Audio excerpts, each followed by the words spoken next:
order. Welcome, everybody. I'm going to just review the agenda because we have people here with various items. Under new business, item A is the West Brattleboro Fire Station and Academy School land proposal. We're going to take that first. Thank you.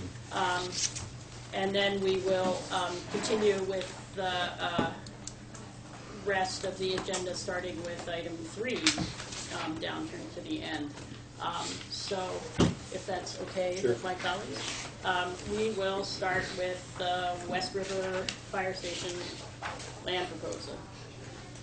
Clear for takeoff? Yeah. Very easy. Thank you very much.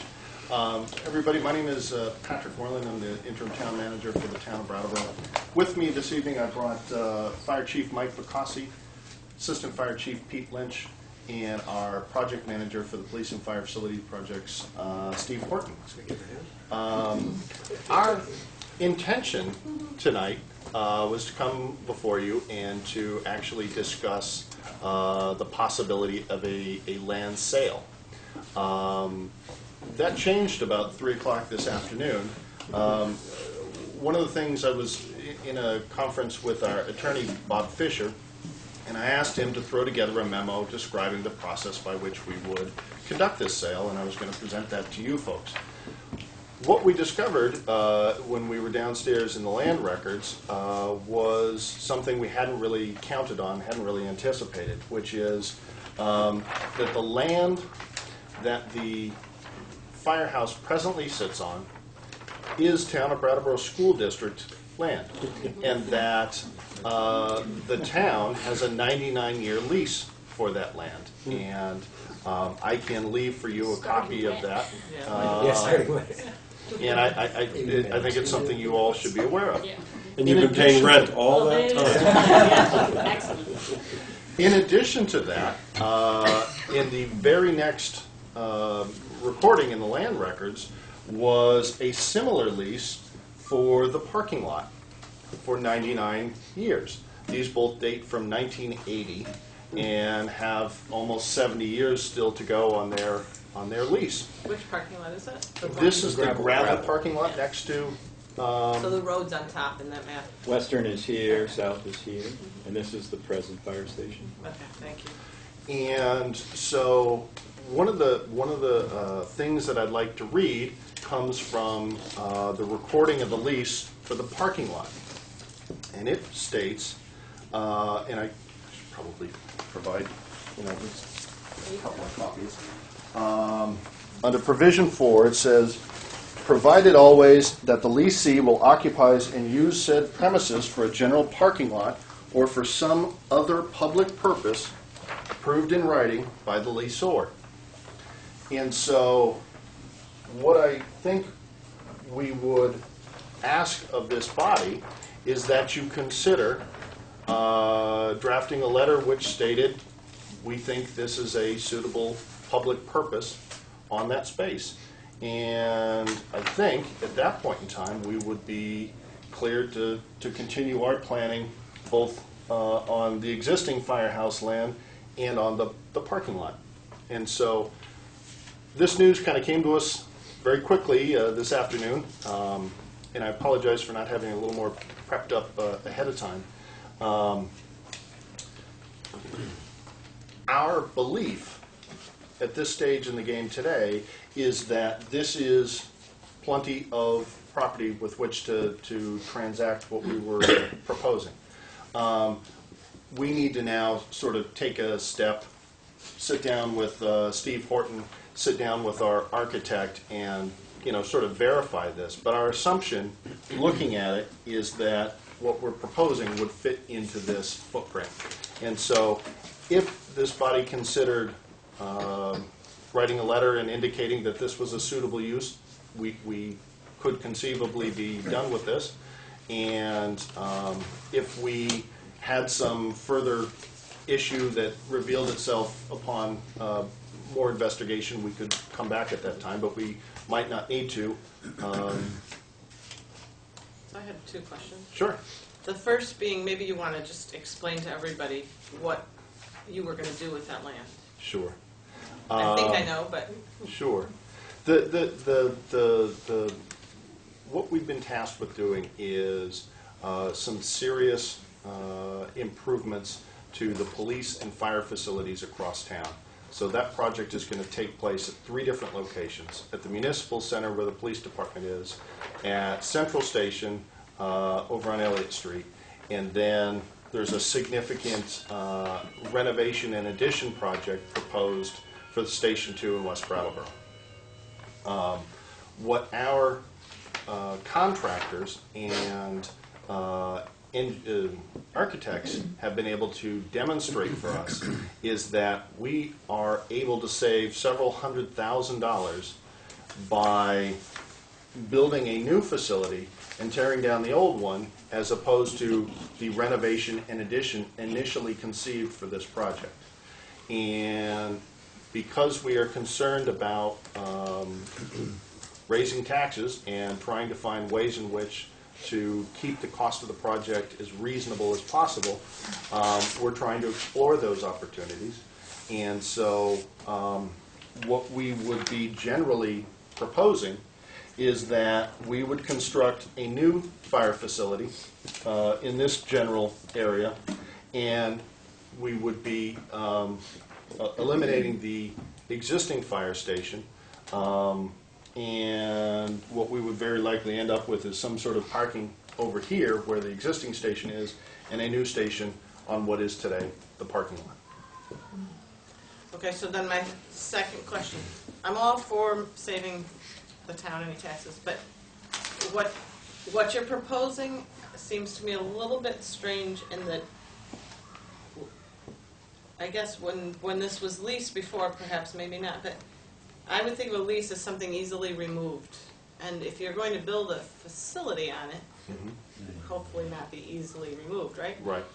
So I'd be more comfortable with an outright exchange of land, just because that would make it clearer. I don't know where everybody else feels on that. Maybe that's legally not the right way to go by lawyers. The board seems to have a history of owning land that they don't use, and then we get caught spending a whole bunch of time on the ownership of that land. So And the use there.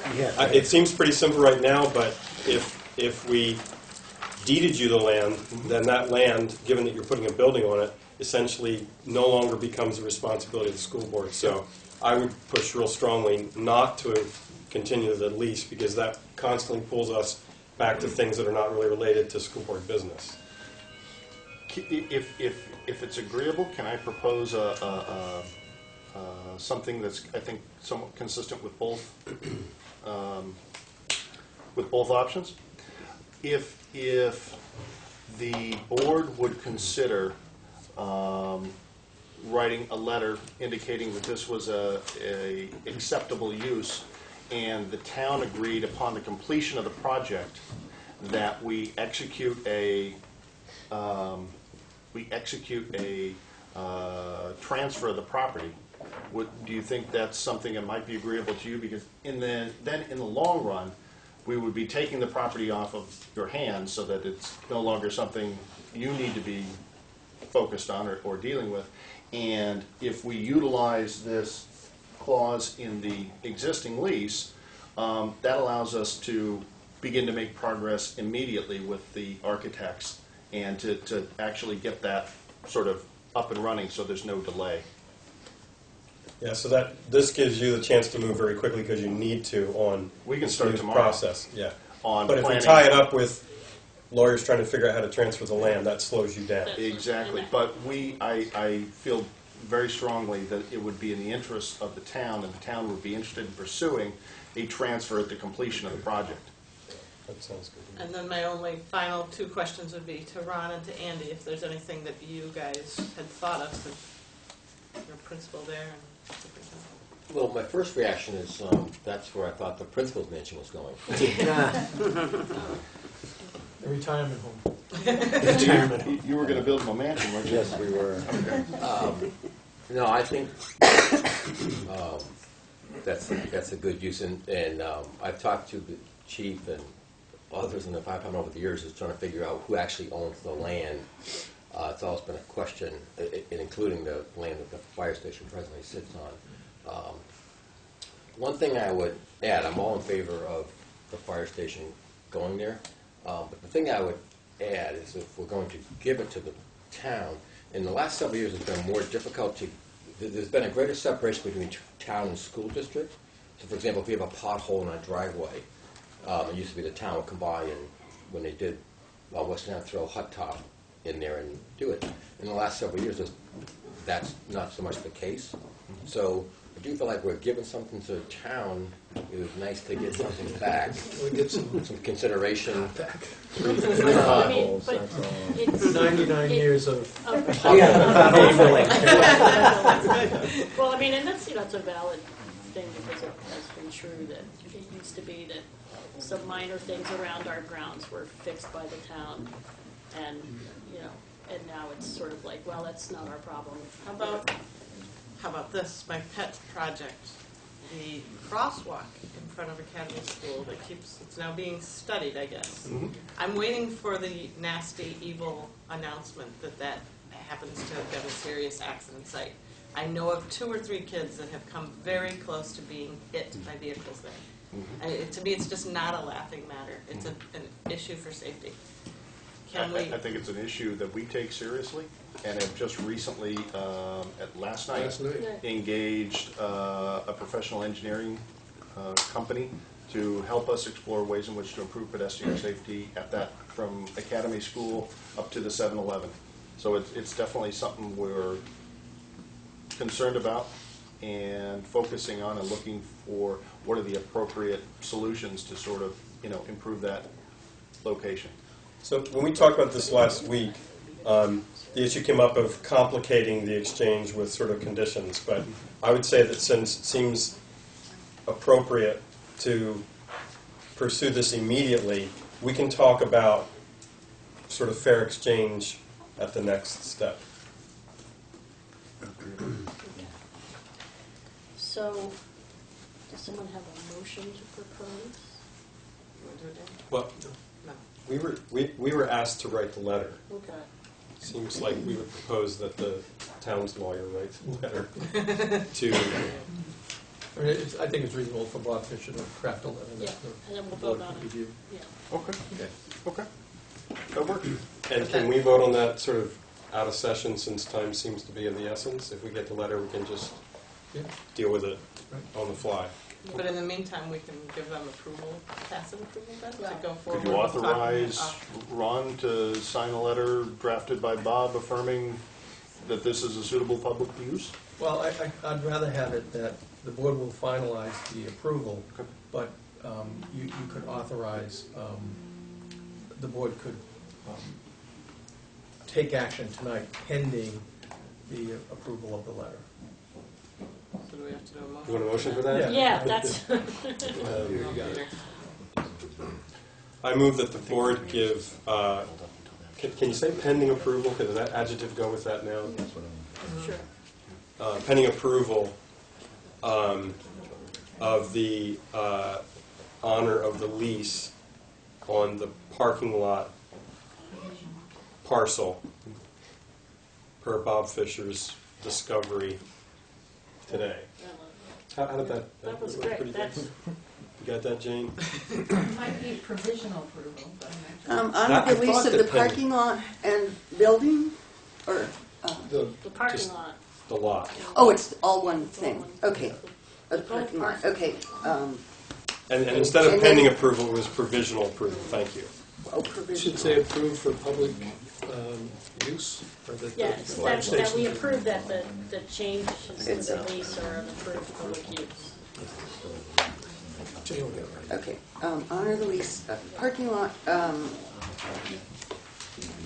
We give provisional approval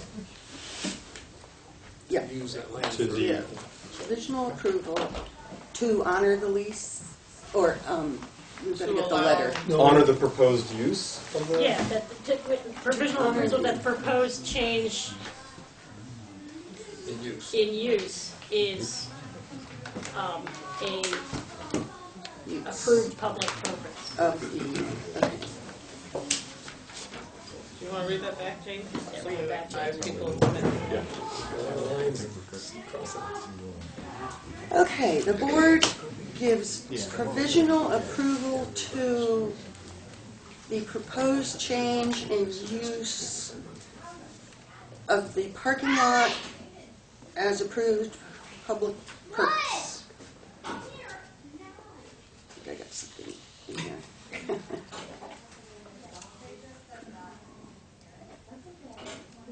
Wait, no, one more time. One more time. The board gives provisional approval to the proposed change in use of the parking lot as approved public purpose. Well, that's the proposed change As of an the approved. parking lot, so maybe we don't read the last Yeah. step. Probably not. Okay. Would you want to put for a new fire station in there? Yeah, for a new fire station, yeah, sure. You might want to say that, what What is it is we're talking about for Yeah, posterity. for the proposed uses of the fire station. Okay. And who made this? Peter, It was a collective effort, but I'm going to take responsibility for Somebody's it. going to. And who seconded? I will. All those in favor? Aye. Aye. Thank you. Thank you very, very much. I really appreciate you guys working through this with us tonight. Yep. And we will get a letter drafted to you ASAP. Your meetings are every other week or Twice a month. 20th. First and third. first and third? Okay, great. And I'll make sure it gets to you right away. But we can sign it. Yeah, we can. We don't have to have, you don't have to sign at the meeting. We can come by and sign You it. get it to me. We Brilliant. can I'll do get it, it to you. yeah, it I'll get can it to happen you, Ron. between now and then. Thank you very, very much. I very much appreciate that. And I'm glad to hear that the pavement, or the crosswalk is still on the radar. Absolutely. Absolutely. Thank you. Night. See ya. Good night, everybody. Thank you.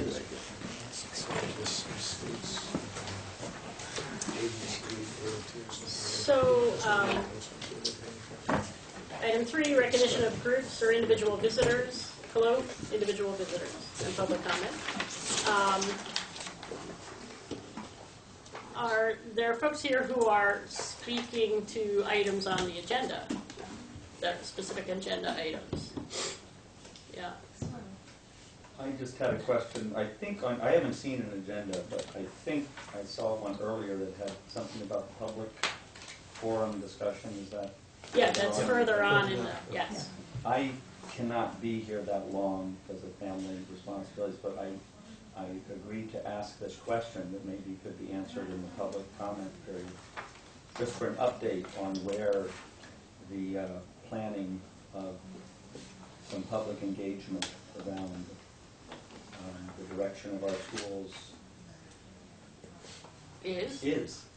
Thank you for Well, helping me. we with were that. actually going to have a conversation about this later on at this meeting, so Okay. it's not like it's gone away. Right, so It's- in other words, the work is ongoing, Yes, and you don't indeed. really have an answer have now, an answer. because you haven't had a chance. We haven't met But- since that last meeting. Right. I suspected as much. Yeah, and there's a limit to what we can do except in a warranted meeting. So that's kind of the Yeah, I understand. push-pull. We Well, I'm glad have- it's still on, I'm glad it's on the agenda. Right. That was my reason for coming today. Great. So if folks are speaking to things that are not on the agenda, I'm just going to do some reminders about our policy. I propose to give 15 minutes for people to comment, but I want to remind folks that at a public meeting of the school board, no person shall orally initiate charges or complaints against individual employees of the district, or challenge instructional materials used in the district. All such charges, complaints, or challenges should be presented to the administration in accordance with our established written policy, which is policy D11, which, happily enough, is also on the agenda tonight. So, that's our guidelines. If folks have any other comments, I just ask you to state your name and keep within a reasonable amount of time. Yes. I'm Susan Riedo, and I'm just wanting to know what you, as the school board, are doing to respond to the community's concern that workplace bullying is happening.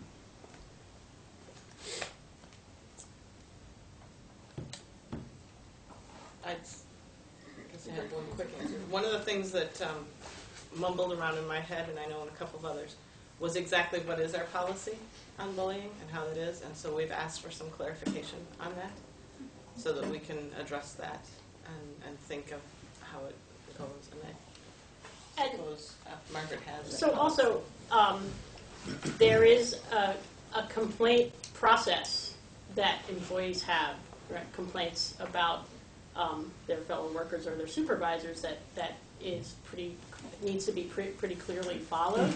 And so if somebody came forward with a formal complaint about workplace harassment or bullying, it would have to be investigated and followed through a process. So I don't want to say that allegations like that are not concerning, but it has to be addressed through the process, and maybe. Yeah, I mean, I've just referred to, as Margaret mentioned, we have a public complaint about personnel policy D11, which is pretty thorough. We have a policy on prevention of harassment of employees, and that's D12. And all of these policies are available on our website. So I would encourage you to, look at those policies. I could make copies of these policies for you.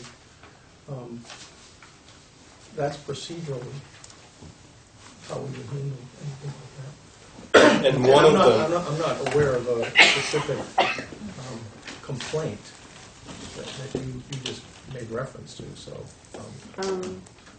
It's been in the newspaper, Ron. I'm sorry, there's like a big article there were 40 people here 2 weeks ago. I mean, one of the last meeting there was a ton of people here. There's some concerns, that's all, and I'm just curious, what have you done? Because there was a lot of writing on the board. There's a whole lot of, looked like you were doing something and going somewhere with it, and for a chance for people to have some sort of independent resource to go to if they felt they were being bullied in the system. That's all. And I'm just sorry, because it just seems like, you're not going to do anything. I'm just disappointed. I think you need to be a little more patient. Well, we haven't had a meeting since then. What we're going to do later in the agenda is plan the public engagement and how we're going to respond to the things that went up on those charts. No, I appreciate And we just David. haven't had a chance to get to it yet. No, I appreciate that, David, but it just sounds like Ron just said that there's nothing that's going to happen because you already have the I policy did not in say place. that, So. Susan. Well, it just sounded sort of like Well, that I'm to sorry me, you that interpret you already that. have a policy, so We why bring it have up? policies in place to handle those types of complaints. That's what I said. Okay.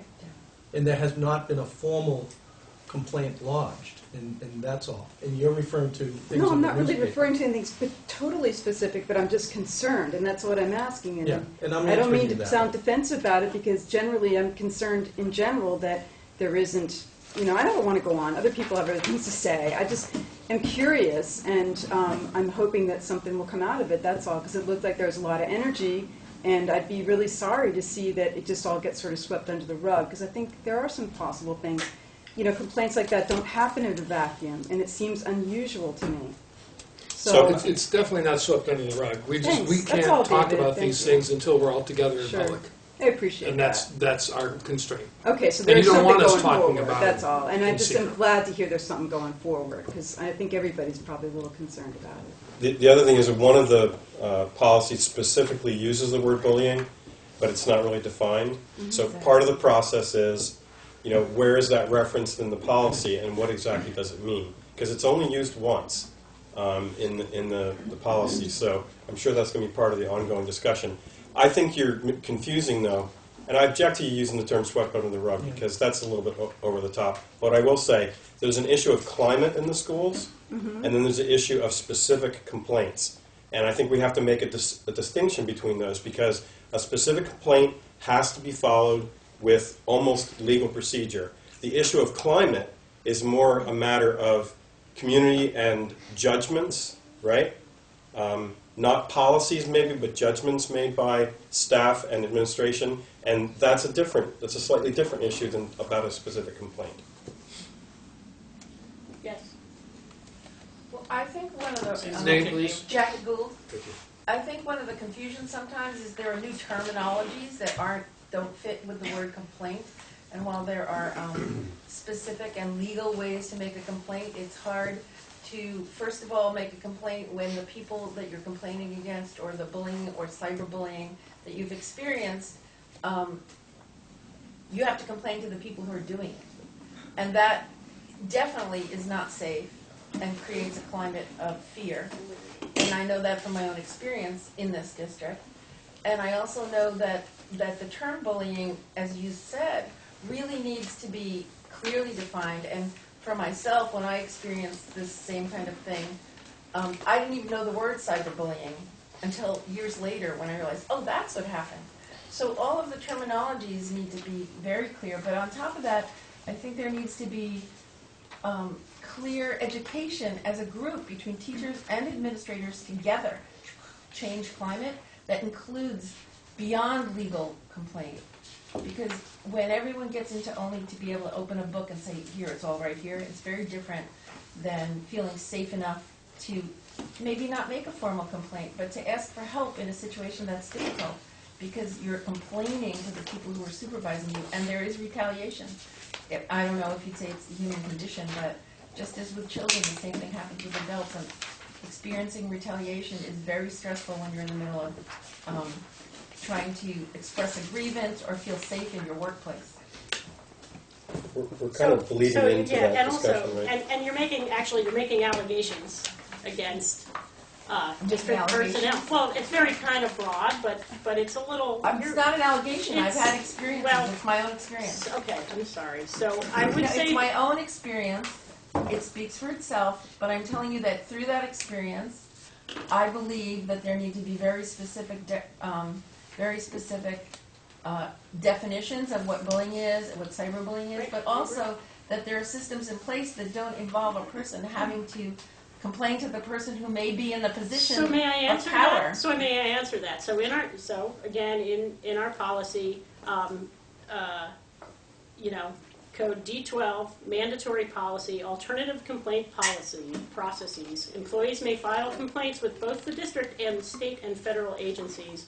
If employees are dissatisfied with the results of investigation, they may also file complaints with the following agencies: Vermont Attorney General's Office and the Equal Employment Opportunity Commission. So there are I actually alternatives. totally hear you and understand all that, but when you're talking about school climate, the process of those things, and I feel like a couple of you have acknowledged that, the process of going through that could take so much time with bureaucracy and red tape that it won't help the climate in the school or the relationship that needs to exist in order for there to be good teaching and a healthy atmosphere for both the teachers and the students. There needs to be somewhere in between where you don't end up with lawyers and grievances and a process that would involve a human interaction to help solve those problems.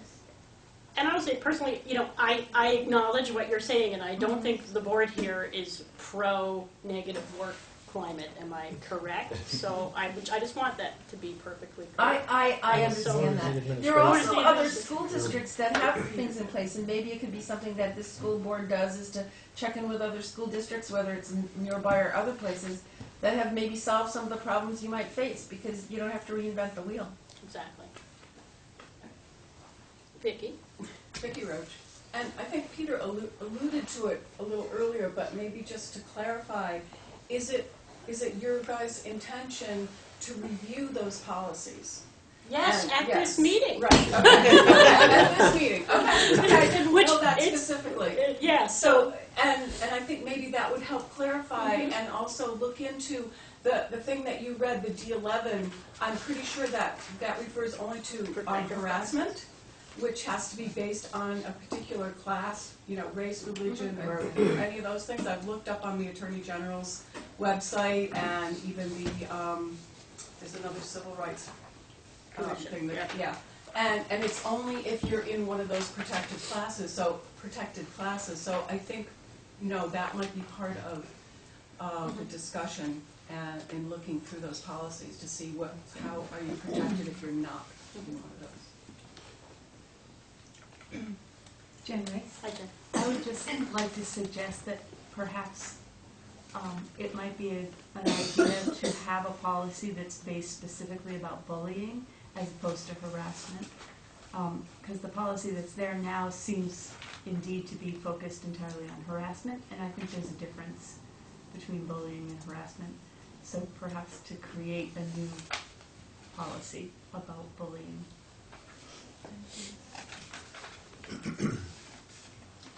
Yes. Sorry. Alana Stevens. I just wanted to first off say we just moved here 2 months ago, and I have to say I'm very thrilled, and we've had a very positive experience so far in your school district, and all his teachers and support staff and Mr. I'll put a shout out has done has been really amazing. So I just wanted to say something supportive and positive, but I also have a question because coming from Illinois, we have in a lot of the school districts around that I work in the school districts, and they have a more stricter policy for like lockdowns and people coming in schools and out of schools. And I know everyone is doing the best that they possibly can to keep all of our children safe. I know that. I know that my child's teacher would probably throw her body in front of her entire class if she had to. But we have in Chicago, they take people's driver's license, going, if you're an adult, no matter who you are, and they run it through and they scan it once, and you have stickers that, it just seems, and I know Vermont's very, it's a very laid back and it's a nice, quaint town, but you just don't, you never know. And it just, coming from where we were to where we are now, it doesn't seem, it's safe, but it doesn't seem like, it seems like there could be more. So I was just wondering if you've checked into other schools or what else has been going on. I know that you practice the lockdown drills and whatnot, and that's fantastic. But sometimes I feel like at the end of the day, it's really easy when all the kids are coming out for somebody to sneak in.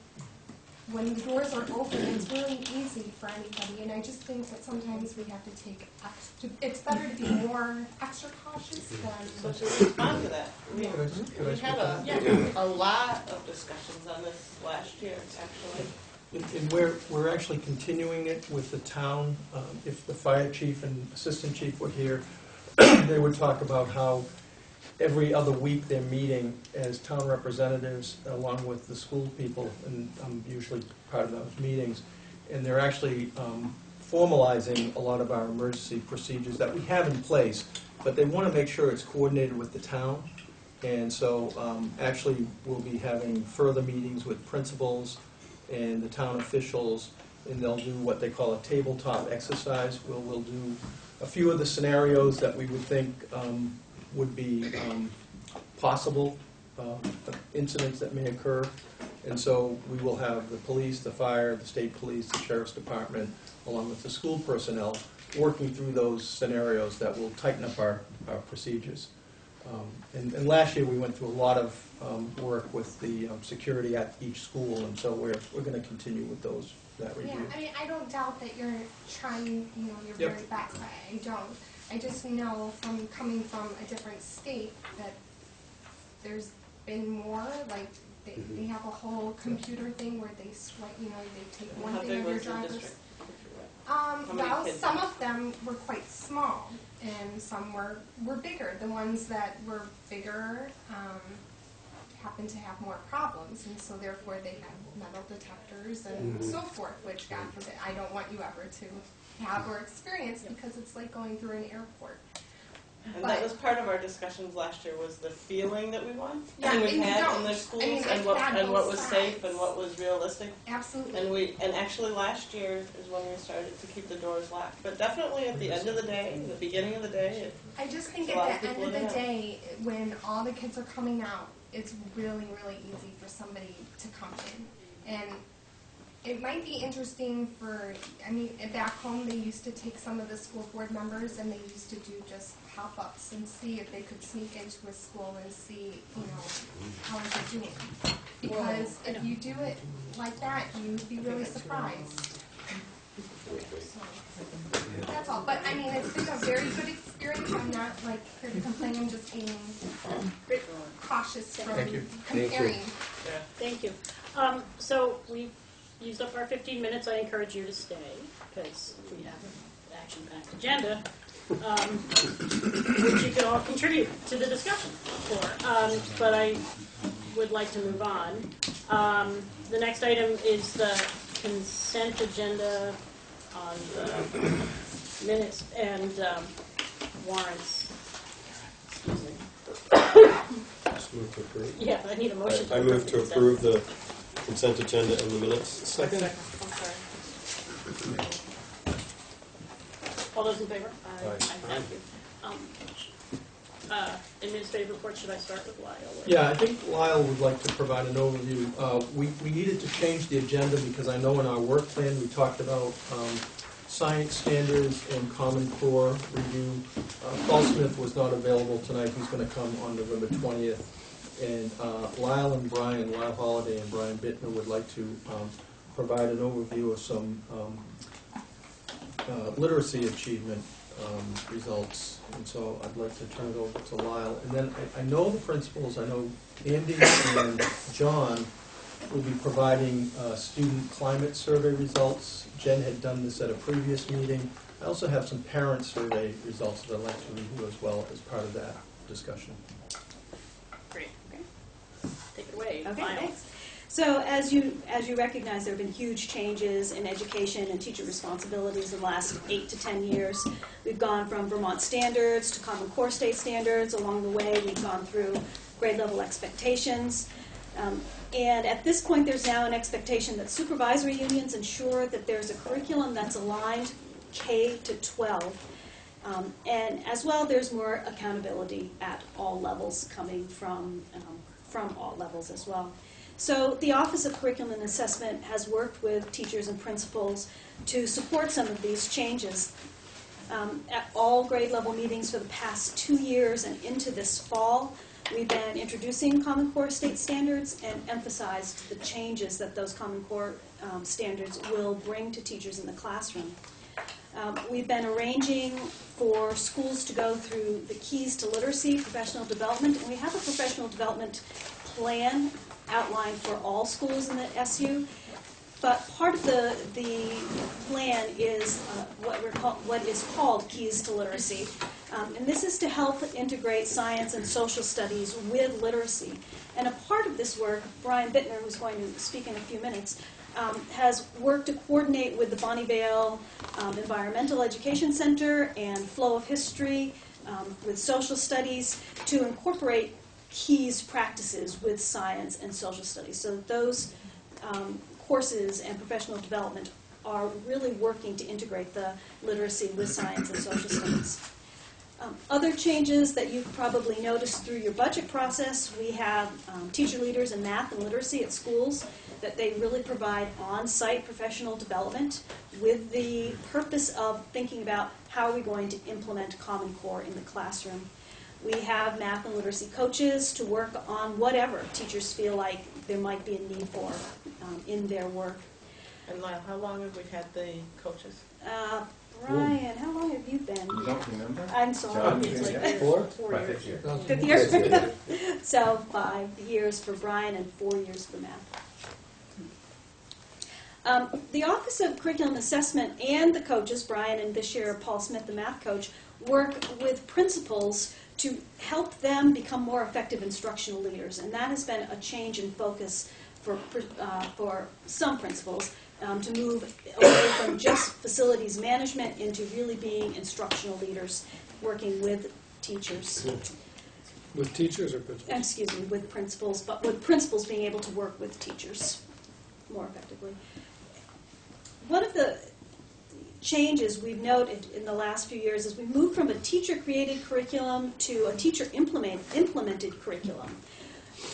teachers working, implementing best practices in classrooms. And part of the responsibility of the coaches has been researching literacy and math programming. And in the past 6 years, approximately 6 years, all the 3 Brattleboro Town schools have undergone a process to look for a research-based literacy program.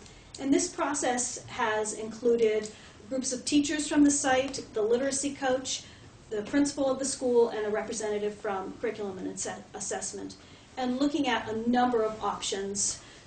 Teachers reviewed all of the programs, and then once the program was decided upon, then professional development is provided for the teachers that are implementing the program, and the literacy coach, Brian, still continues to provide help with that implementation. Another change in recent years that you've heard about is much more emphasis on collecting data and benchmarking and progress monitoring. This is a whole assessment system, and I think rather than really getting into that tonight, we could come back and review the assessment system, but I don't want to spend a lot of time on that tonight. So yes? Am I really bothering you? Not at all. So the question was back before we were going into the assessment. You'd said that they would research. Have they all chosen? To my knowledge, no. They haven't chosen the same. Green Street and Academy have chosen the same program, and Oak Grove chose a different program. And did Oak Grove choose the same as somebody else in the district? Not that I know of. I think they're the only ones that are using it. And did the Green Street and Academy choose the same as somebody else in the district? There's only one other school in the district that has a reading program like this at this point, and that is different from the Brattleboro Town schools. All 3 have been getting the letters training now, for instance. Right. And that's part of our PD. Right. So the use of data has helped develop a really laser-like focus on student achievement, so we quickly know if students are making gains or not making gains in literacy and math, and teachers then can adjust instruction to meet those needs. And this might mean extra time. It might mean enrichment. It really depends on what those periodic assessments are showing us. There have been some limited resistance to these changes, but we continue to provide the coaches, teacher leaders at different sites, grade level meetings, so that when teachers feel like they need more help, we try to be there for them as soon as possible. So Brian Bittner is here tonight. He's the literacy coach for the past, this is his 5th year, and he's going to share some of the data that he's been collecting over the past few years. We collect the data to see if the programming we have in place seems to be having an effect on student achievement. And because, despite the fact that we have a big school at Academy, medium size at Green Street, and a small school at Oak Grove, we, in the general scheme of things, have fairly small sample sizes. So we tend to look at trends and overall achievement. This cuts down on what we call the cohort effect. A cohort effect means that a class could have 2 or 3 very high flyers, and that class would score really high for 1 year. The next year might have 2 or 3 low achieving students, and so it would drop down. And we don't want to look at that year to year with such small numbers, so we try to look at it over a time period. And so at this point, I think, do you have 6 years? I think we have 6 years of data that Brian's put together to share with us tonight. So, any other questions before we turn it over? I would just say logistically, I think we might have to move it. I didn't want to have that disaster of you again. So. We need that screen down. Yeah, sure. No light switches on the wall behind you, right?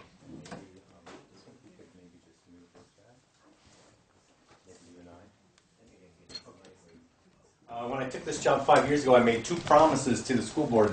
Margaret, you were the only one, I think, down the board. Do you remember what those 2 promises were? Scores will go up and there'll be less special ed needs. So I said generally we should see kneecap scores improve, and we should also see a reduction in kids being served on IEPs. And so what I wanted to do this evening is to just look at sort of some trends that we're seeing in the data. I'm using kneecap data, which is our, the New England Common Assessment that we use. And I'm looking at 3rd grade. So all the data that you'll see is looking at how our third graders are doing, which really measures kindergarten through second grade literacy instruction. And in my mind, that's probably going to be the best representative sample of the effectiveness of the work that we've done over the last 5 years. Can we see 4 through 6 at some other point? Be happy to show you. I did not come prepared to show that That's okay. tonight. But, Yeah. Why do you think that third is the best to look at? What do I think? I think to get a good sense of the work that we've been doing and the initiatives that we've implemented as a district, seeing the impact on that from kindergartners, first grade and second grade, and seeing how they do on a third grade assessment. So thinking that the 4 years of instruction for them, or well, 3 because you're testing them. I mean, I think the board is, maybe, did we look at the Double Jeopardy publication that looks at the importance of being proficient in literacy at third grade? I mean, I recall that. Yeah, I mean, you're We've talked about the 4 times more likely to drop out of high school if you're not proficient in third grade. Also think given the scope of time that we've had, essentially 5 years of work, that would be most likely to show. It's more of a pure sample in my mind. It's kids. It's implementing what we've done from the get-go. So I think Lyle touched on this a little bit. Some refinements to literacy we've made in the past 5 years. We've worked with schools to implement evidence-based programs, methods, and materials. We've increased use of meaningful data to inform instruction, to identify students at risk for reading failure, to identify students needing enrichment, and to monitor the effectiveness of our interventions. Can you define what your meaningful data is as Yeah. outside the kneecap, right? So you must be familiar with the Ames Web Right. data collection. We use that. We have a tool called the Quick Phonics Screener that we use. Called what? Quick Phonics Screener. Yeah, it's a little screener that we give to kids who are not proficient or not accurate with reading. We have more robust phonological awareness screening that we administer to all kindergartners. I personally do that to almost every kid in Wyndham and Southeast. That's as they come in before. It's 3 times a year. It's November, January, May. Better use and interpretation of spelling inventory data, which is a big window into how kids process language. Okay. Do you use the dibbles? Ames Web is the equivalent of Dibbles. It's not a separate. It's not different. It's different company, same premise. Okay. We chose Ames Web because it goes through 8th grade. Dibbles ends their materials at 6th grade.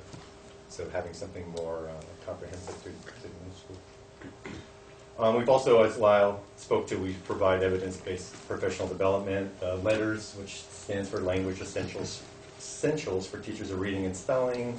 We've done Keys to Literacy, Key Comprehension Routine, and we've done a lot of professional development and my work and foundations, which is our kindergarten through 3rd grade word level reading program. It's not a complete core reading program, it is one small part of a complete reading program.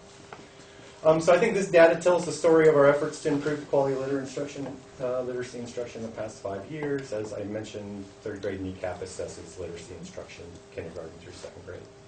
And 3rd grade is the first time the kids take the kneecap, too. Yes.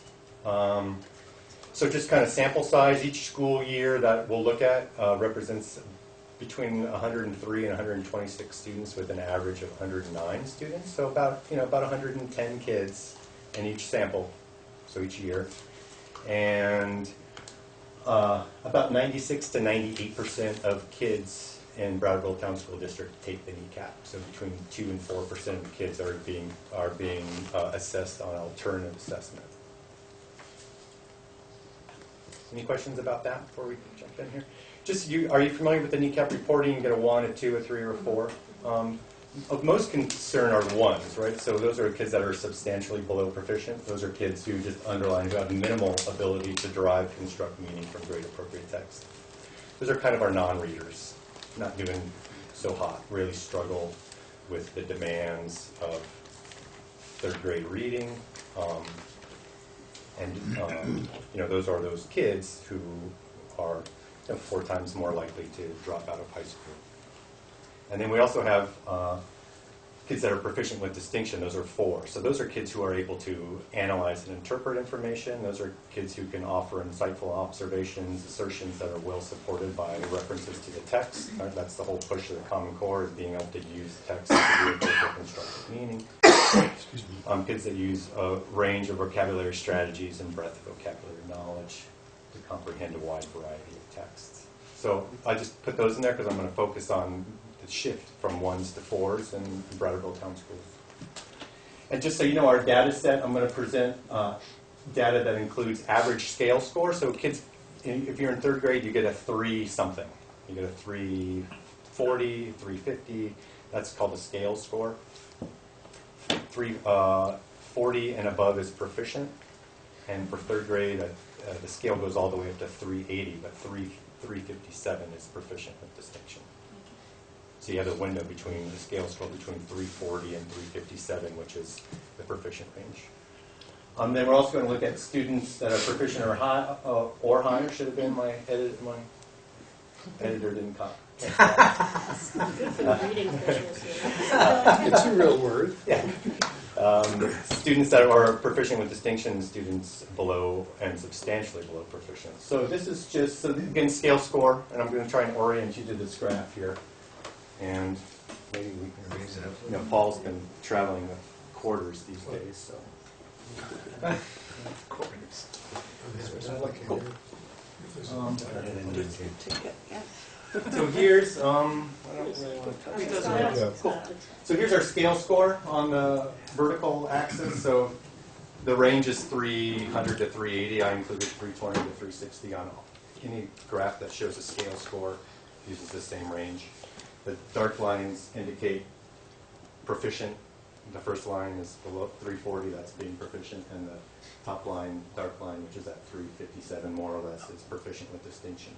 So from 2008 to 2013, you can see our average scale score of kids. The average kid taking the kneecap, the average scale score has increased from about 341 to about to 350.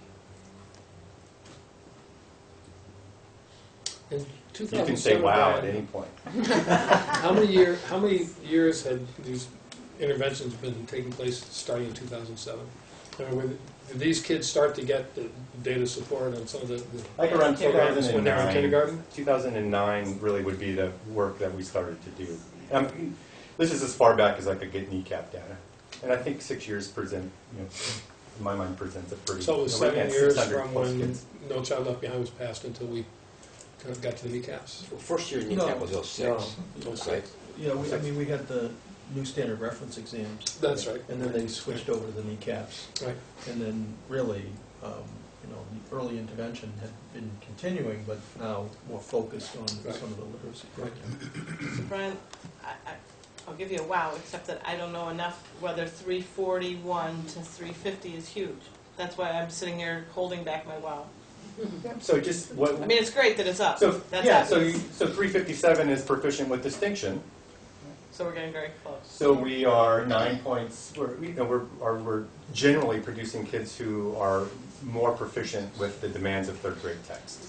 And how again do you get to that 350? Does that mean a bunch of kids are, if a bunch of kids are at 340, there are a bunch of kids at 370s or 360s? So it bounces. It's about, so that's the average. It's the average score for about 110 kids. That's it. Ron wants to say something. Well, I think that's my point. That this increase is showing that all of the kids are making significant gains. Yeah. So I just the next slide similar is we're comparing same graph for Brattleboro Town Schools. Now the red is the state of Vermont average. So you can see scale score state of Vermont was about 345. Okay, so 5 points above being proficient. And I think what's really significant is Brattleboro Town socioeconomics are 50 to 65% low socioeconomics. In the state of Vermont, it's about 35 to 40%. It's probably closer to 35%. And so we know that's a challenge anyway.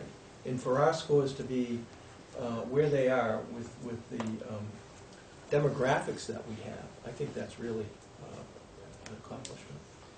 And when we start to pull ahead of the state average, Or 350, right? The state maintains about 345. Yes. so that's about 2010. And your coaching and your intervention strategies would have been fully in effect for all of those By years for those 2010. kids, Yeah. right? For all of those years, kindergarten, including first grade. kindergarten. Yeah. And I think beyond that, you know, the teachers' investment, the grade level meetings, the decisions that were made by teachers in terms of the progress monitoring, Ames Web. I'll never forget one of the meetings where we were talking about literacy, and we were going to wait until another year for math, and then the teacher said, well, if we're doing this in literacy, we might as well make sure we're doing it in math. So, I mean, the teachers were driving that. And so I think that's important, the support we provide, but also the teachers' work that's really the result of this. Brian, do you have that for the individual schools, that same graph? No, I just prepared data for Brattleboro town schools. And just so you know, that's not even half of my job. I work for 4 other schools. Each school does. Yeah. But the data is available. Yeah, it's all Brian doesn't available. have it, so the breakdowns. So these are just kids that are proficient or higher. So we've gone from about 62% to about 80% of all kids, 3rd graders taking the test are proficient. I'll just compare that with the state average. So just pure kids that got a 3 or a 4, that's proficient. We've gone from 62% to a high of 81 in the last 2 years, 81, 79%. So I'm going to give Brian a wow, because I think what is also happening is you see from 2009 and 2010 putting those programs into place, now you're seeing the cumulative effect of children now coming into kindergarten with this, and now by 3rd grade that they've had those years of instruction versus kids who've had half. So here's the proficient versus not proficient. So blue, kids getting 3s and 4s on the kneecap in 3rd grade. Red, students getting 1s and 2s. So you can see we're about 38% of kids were not proficient, just the inverse, down to about 20%. And we shouldn't be worried about the 1 year, that we're just going to call that a blip, because it's... You mean 2011, 2012?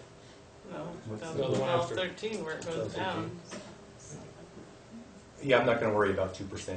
I mean, if it goes over... It's just a trend continually, going up with the blue and going down with the red until you get to 2012. Well, what you'll notice, I spent a lot of time with the data, so 2011, 2012, you'll see when we look at proficient with distinction, even at the state, a huge increase in kids that were proficient with distinction. So in my mind, it was an easy test year.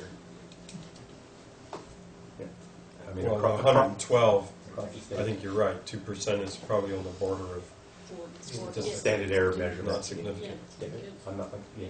And if we see that over 5 more years, then I'd be concerned. Yeah, right. But I'm not concerned at the moment. So this is just a mixed, different graph. These are kids now, we're looking at proficient with distinction. Those are kids getting 4s, and I read that description to you.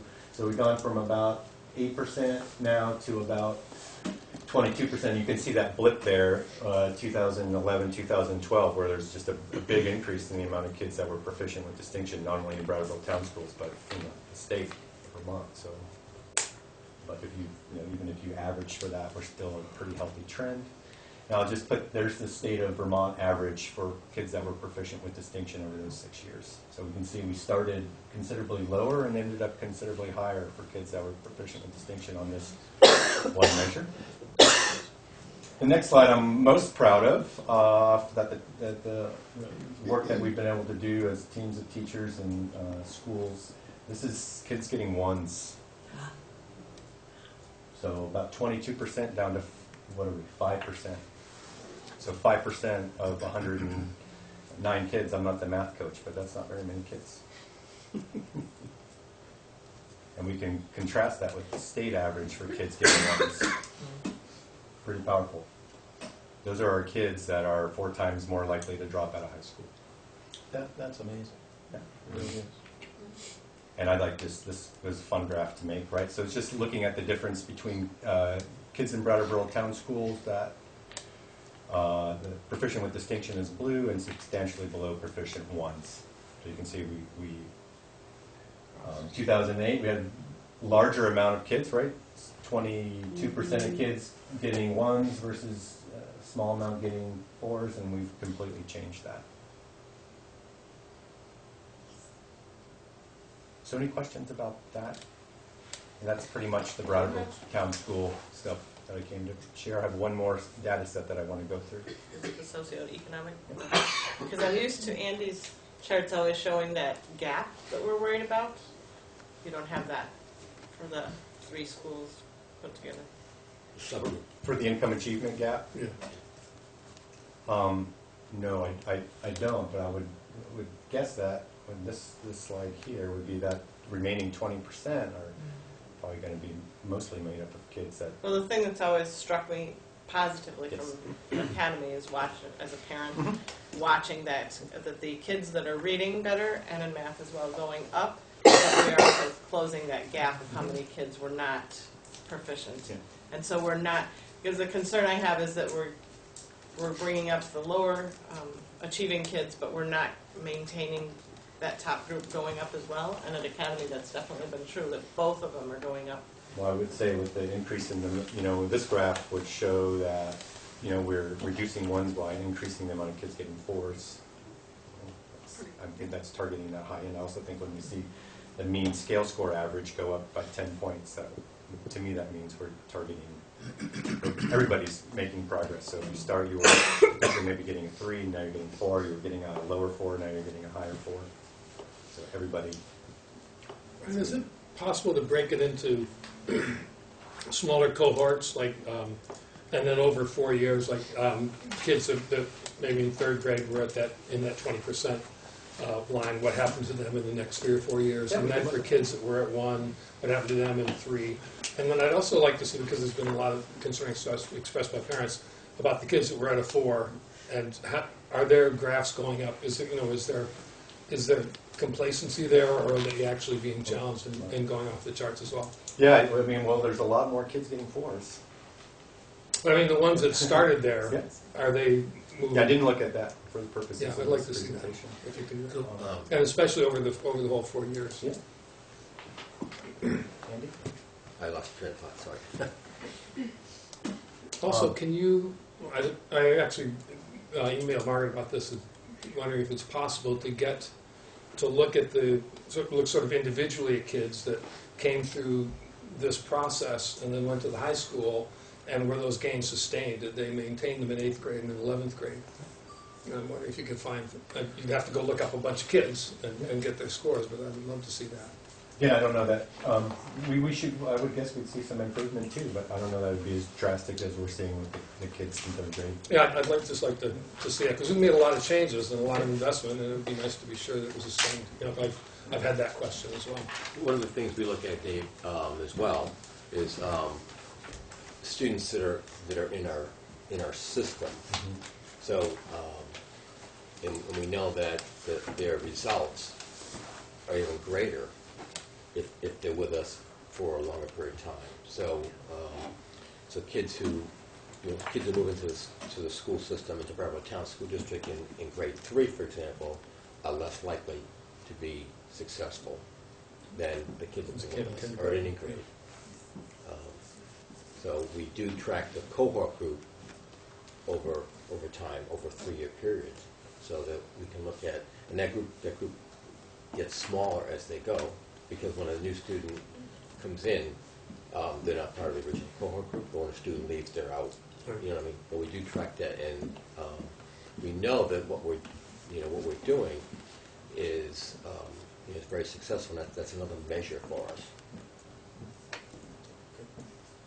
So generally, I'm extremely impressed with the data trends that we're seeing. Again, NECAP is one measure. I think if you also correlate this to the student climate survey that the students take and report how happy they are at school, there's some strong correlations between student success and the student climate survey.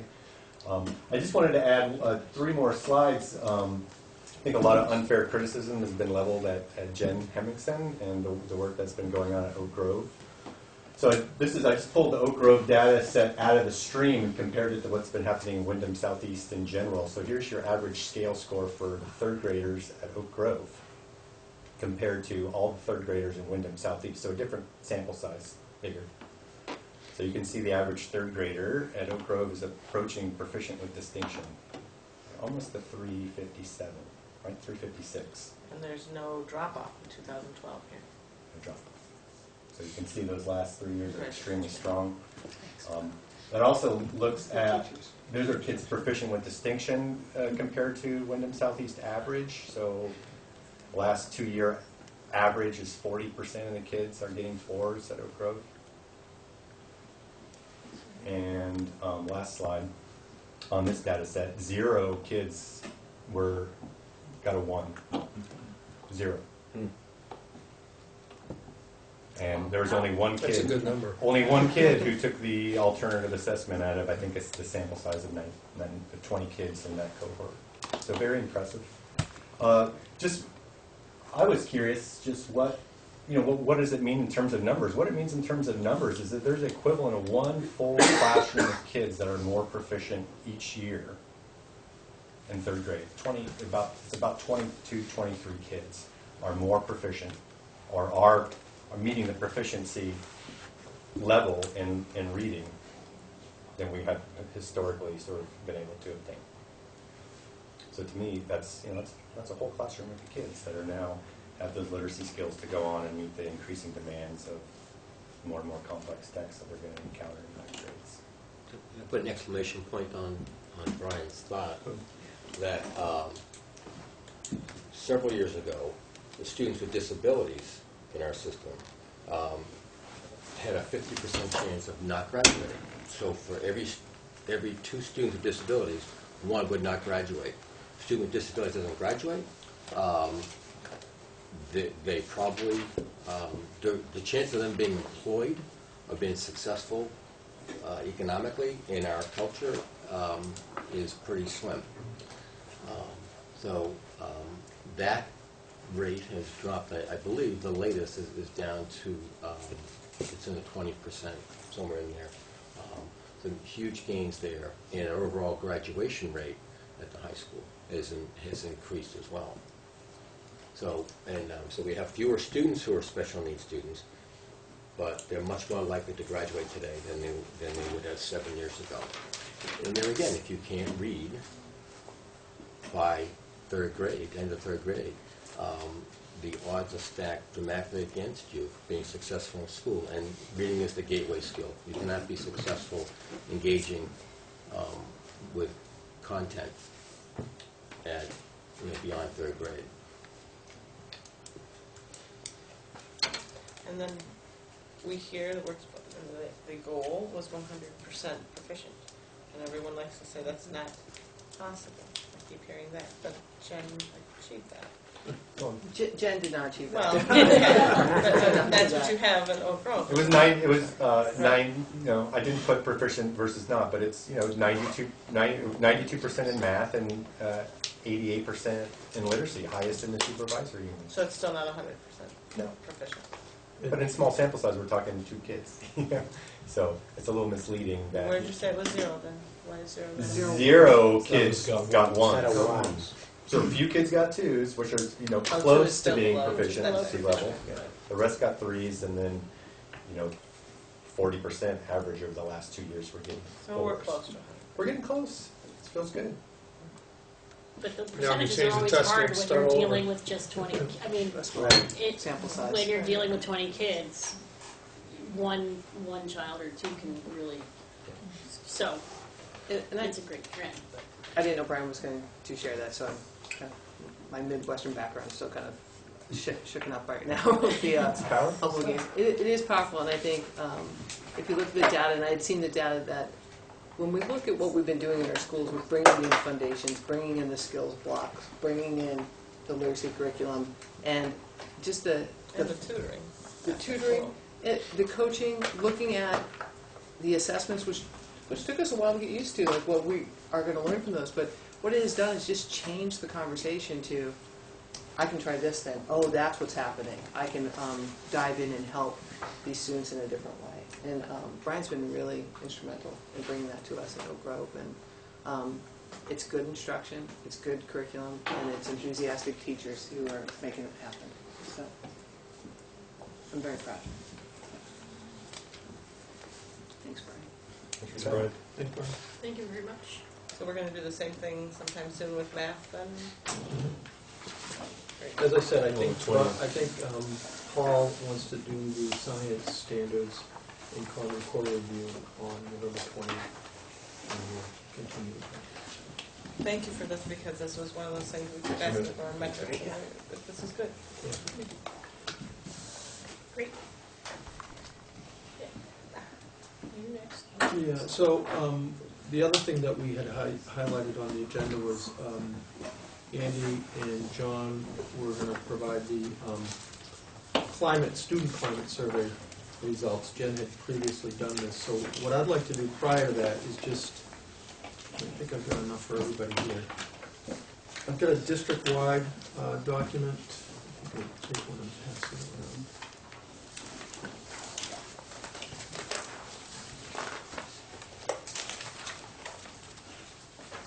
And I'll wait until they get around. Is there enough to... I didn't say that. Is there enough to go in the back as well, Jane? Jane, is there enough to go in back? Oh, I should share. Maybe people could look on it. We'll share my glass. Oh, this is SUI. That's academy. But didn't you send us something? This I sent to the parents. And I'll give you a copy right now. Yeah, so I'll explain this. This is SU-wide, this is all of our schools, K-8 schools, and what we've done for the last, well, probably 5 years plus, do grades 2nd through 8th grade for climate surveys. I have 2 years essentially because we've changed the nature of the questions, and so some of those from 2010-11 are similar questions. But, and I don't want to spend a lot of time on this, but just to give it an overall sense of, like the first question, I feel like I'm part of my school, 92% of the students, favorable ranking on that. I feel safe at school, 85 to 89 to 89% of the students are feeling that. These next questions that I have, it's about 5 or 6 down. There's at least one adult in my school I can talk to. 90%. There's at least one adult in the school I would talk to if I do not feel safe at school. And there's at least one adult in the school I would talk to if I need help with schoolwork. So those are standards that we really emphasize. One that's really been troubling, and I'm working directly with students and schools with this, but it's about 7 down. Students at my school are kind to each other.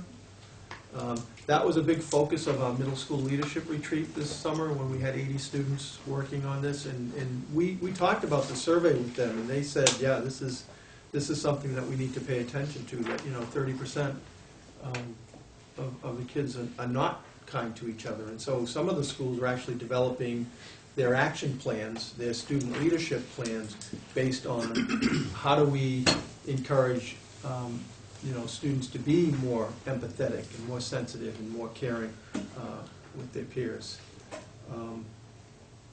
Towards the middle, I know what it means to be an active bystander. That's been a focus that we've been really promoting, again, for many years as part of our asset development work. And so we're seeing good results with that. So, again, I don't want to go through this whole thing, but you can see my teacher believes in me, a high ranking for that. My teacher believes in me and helps me to learn. My principal cares about me and everyone in the school. So, these are very good results. But I think it's really instructive when we see the school-based results. And so I'm not sure who's going first, but Andy and John. And every kid gets asked these, like a kindergartner, how does... No, grades 2 through 8. Okay. Yeah, and quite frankly, the 2nd and 3rd graders, the teachers really have to help the students make sure they understand the questions. Some of this is a little vague for them. And that's why we tweak the questions from year to year, because we find that we want to make sure the kids do understand the questions. So we'll pass those down. I have others. Oh, no. Coming around to the academy, it's a 3-year, 2011, 2012, 2013.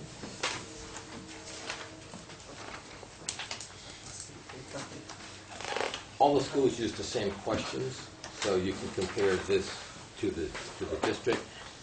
On a few You'll see a few places there's only 1 or 2 years of data, and that's because the questions were changed or added in 12 or 13, 2012 or 13. So I'm going to use this as an opportunity to really, I think, highlight the strengths of the school more than I probably would have in other years, because I think it's important to to put some data behind what we do. First of all students 2 through 6 take this. It's totally anonymous. It's on SurveyMonkey, so it's students in the classroom do this. The results do not come to the school. They go to central office, and they're then, once they're tabulated by Paul Smith, we get the results. So they're not based on class or teacher. There's no information about students. They're all it's grade-wide in school. So you have it broken by grade too? I don't have. Paul has that data. We have that. But you reviewed it as well. Yeah. Was there any thing that surprised you, I guess, by grades? No, it's pretty consistent. If you look at our scores, if you compare, if you look at the scores. So first of all, let me say that we do review it. We do take it pretty seriously. We have a leadership group in the school that consists of anywhere from 12 to 15 teachers who I meet with weekly, and we do review the data. We review every year. We pick a few areas that we think we need to improve in. We get input from students, and we do that. And you can see that almost every single one of those 33 responses, there's growth. And about 3/4 of those 33, our results are highest in all 8 schools in the district. And I think it's about 3/4 of those. But you can read down. I feel like I'm part of my school. You can see the growth there from 92 to 96%. I enjoy being at school. I feel safe at school from 84 to 93% over that period. You can pick anyone. One we really thought was important. I have friends at school. 98% of the kids reported that. There's at least one adult at school I would talk to if I needed help at school. One adult I would talk to if I did not feel safe at school. We have worked hard on that. We want to make sure that every student has an adult they could go to. 95% of the kids said there's an adult they could talk to at school. It concerns me that that may represent 12 kids who don't feel that. So we continue to look at that. Andy, do you have anything to say about, it looks like these are new questions. The 2 that are lowest, not to be picky, but our class stays busy and doesn't waste time. Right. And my classmates behave the way my teacher expects them to. Well, those are new questions, and right? Connected with that, right in the middle of my schoolwork is challenging. I think those 3 are kind of go together.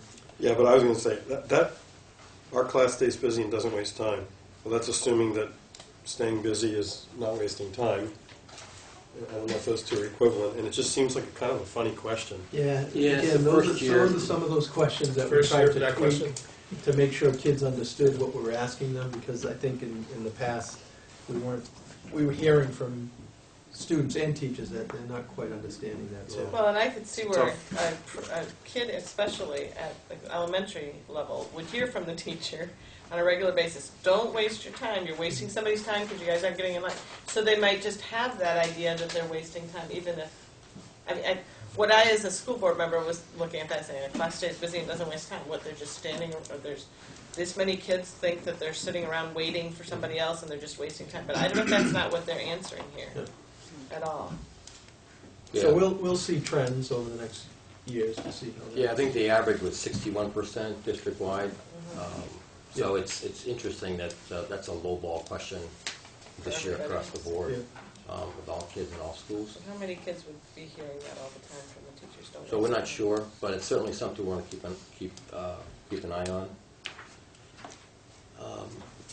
Dave, you mentioned one, but I'm afraid. That my schoolwork is challenging, which I Um, think can go along with the staying busy part and also the behavior part. Yeah, now that is one that we were concerned of, and still are. 2 years ago, it went from 70 to 72% to 79%.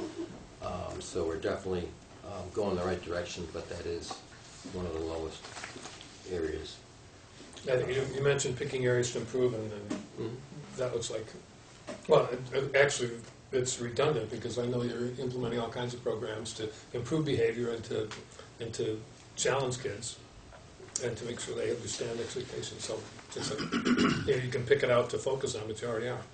Yeah. So we as a group go over this every year. We pick several. We incorporate them into our action plan. We do specific activities with students to address that, or sort of get down to the root cause of if there's a concern there. So I'm really proud of all of these. The one I am going to point out is that my principal cares about me and everyone in the school. So it still bothers me that only 99% found that true. So looking for those 2 kids and want to let them know that I do care about them. You can invite them over to your mansion. Yeah. There's one correlation here. There's one correlation, I think is a correlation. It talks about the one students at my school are kind to each other, and then 5 down, that I believe what I hear about others, even when I'm not sure it's true. I think that might give you an indication of what to focus on to get kids more toward being kind to each other, about the importance of talking accurately about people and not talking accurately about people. That was one of the ones we worked on last year. Students at my school are kind to each other, because it was 2 years ago, it was 66%, so we worked on that. You can see that it's paying off, but it's still long. What we discovered from kids, it's interesting. So if you talk to the kids,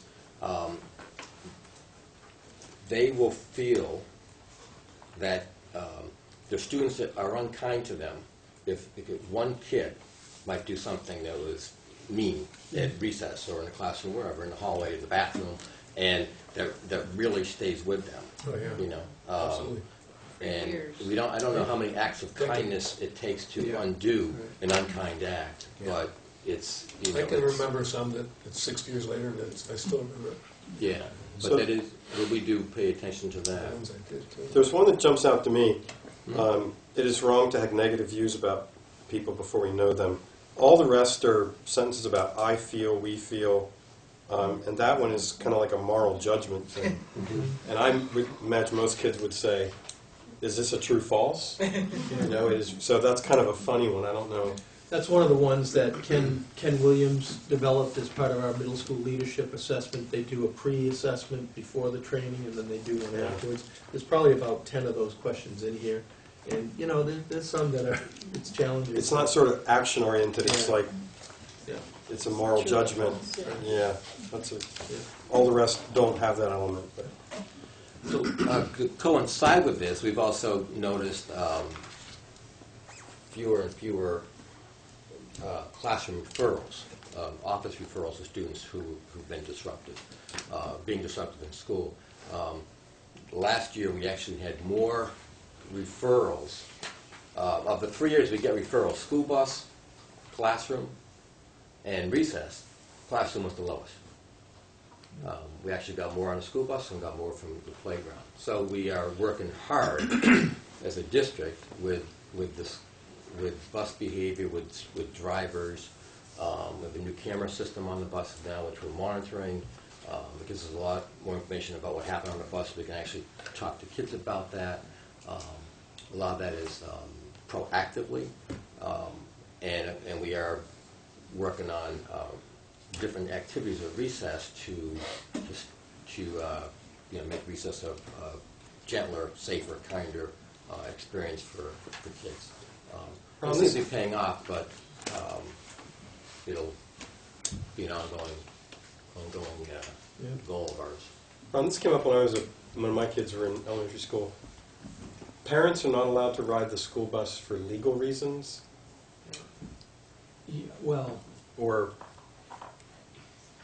Because I wanted to ride the bus with my kids, Because I heard such awful things happen on the I bus, did I ride thought, once, and I got. how did you get on the bus? We've had It was parents before ride. that did that. I was told that it was, I was that Yeah, I mean, parents we don't could not encourage ride. Well, we've had situations where I'm just parents curious. want to take things into their own hands, Well, yeah. and so they want to kind of And then there's the, ride herd over it. Vigilante justice. So we just kind of have to be careful about that. I wanted to drive the school bus. Well, that's It's not that great. yeah.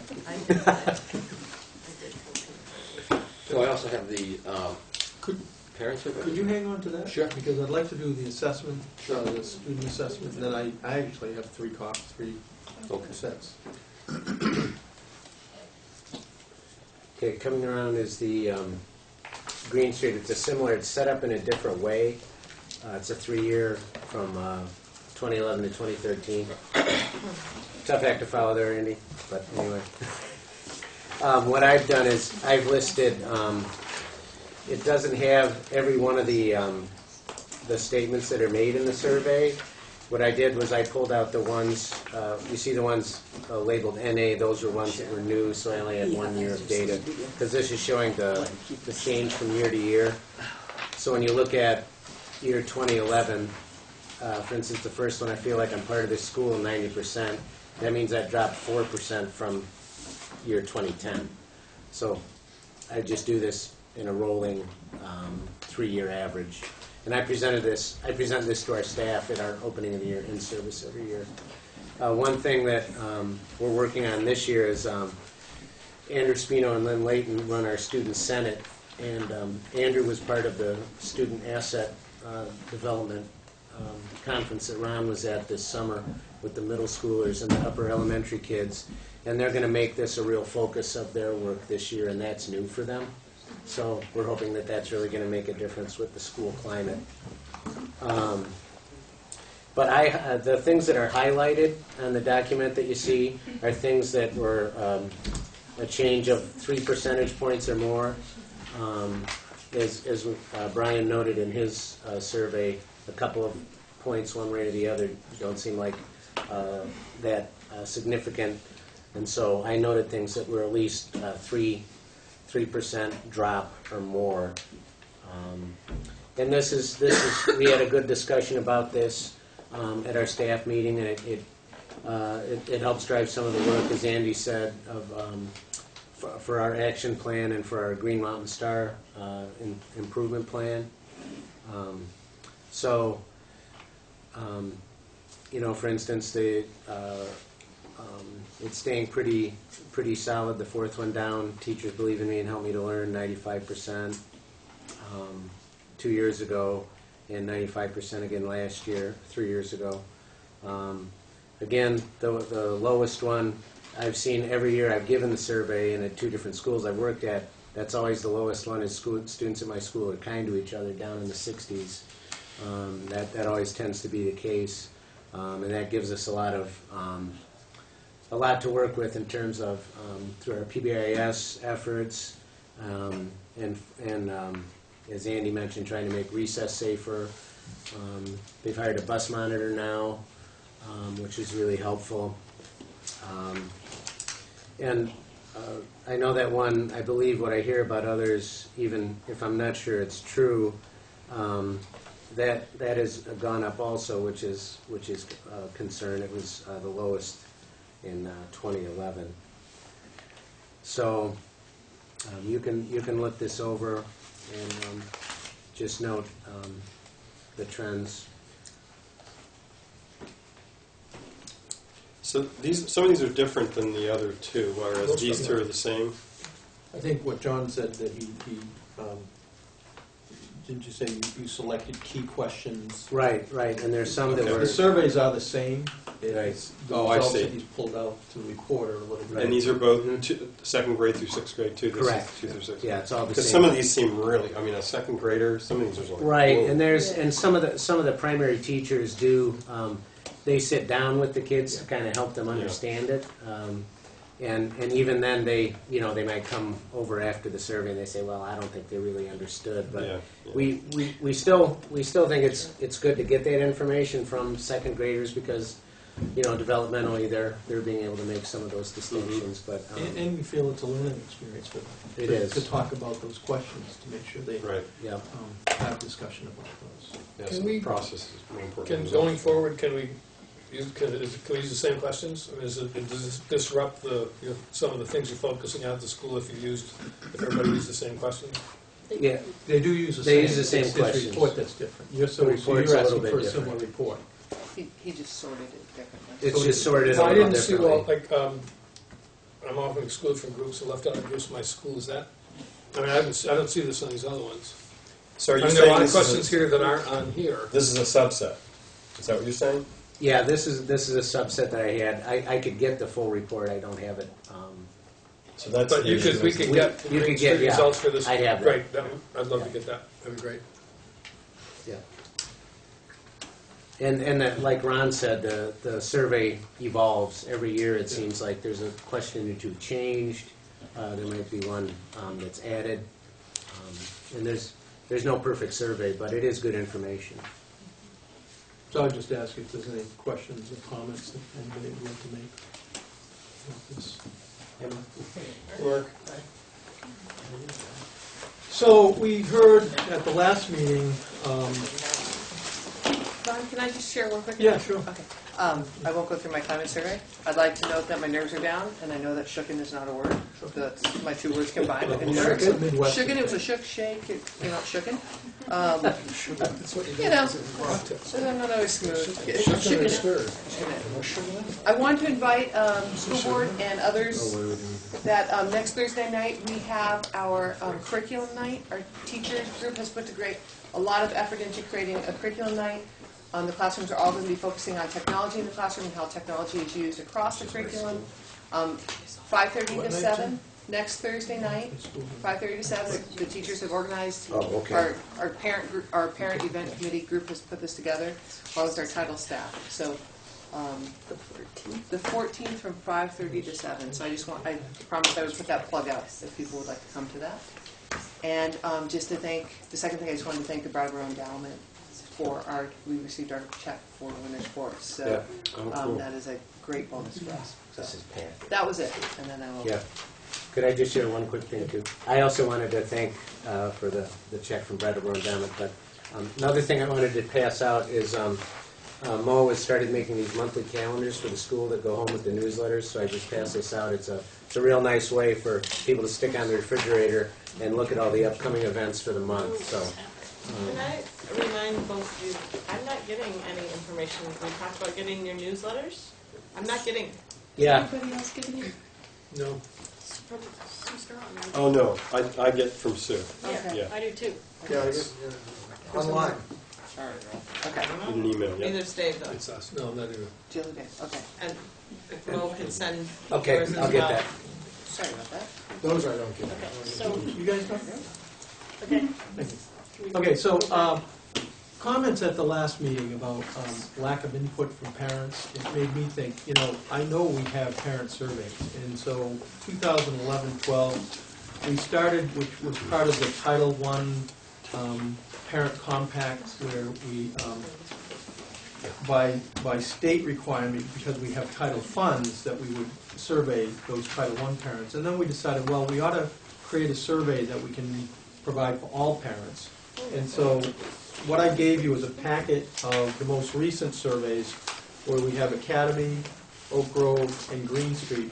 And I'm not going to go through all of them, but if you just take a quick review where, like the first set of Academy, my child is receiving a quality school education. So you have 51 respondents, and in this case, it's a rating scale from 1 being the lowest, 4 being the highest.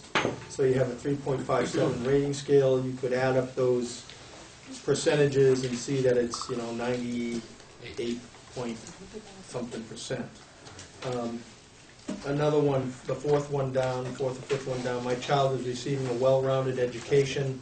100% of the parents of the respondents are saying, 50% are saying agreed, 50% are strongly agreeing. So it's 100% response to that question.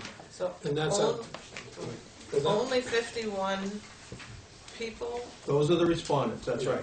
And what we try to do. 390 kids. Right.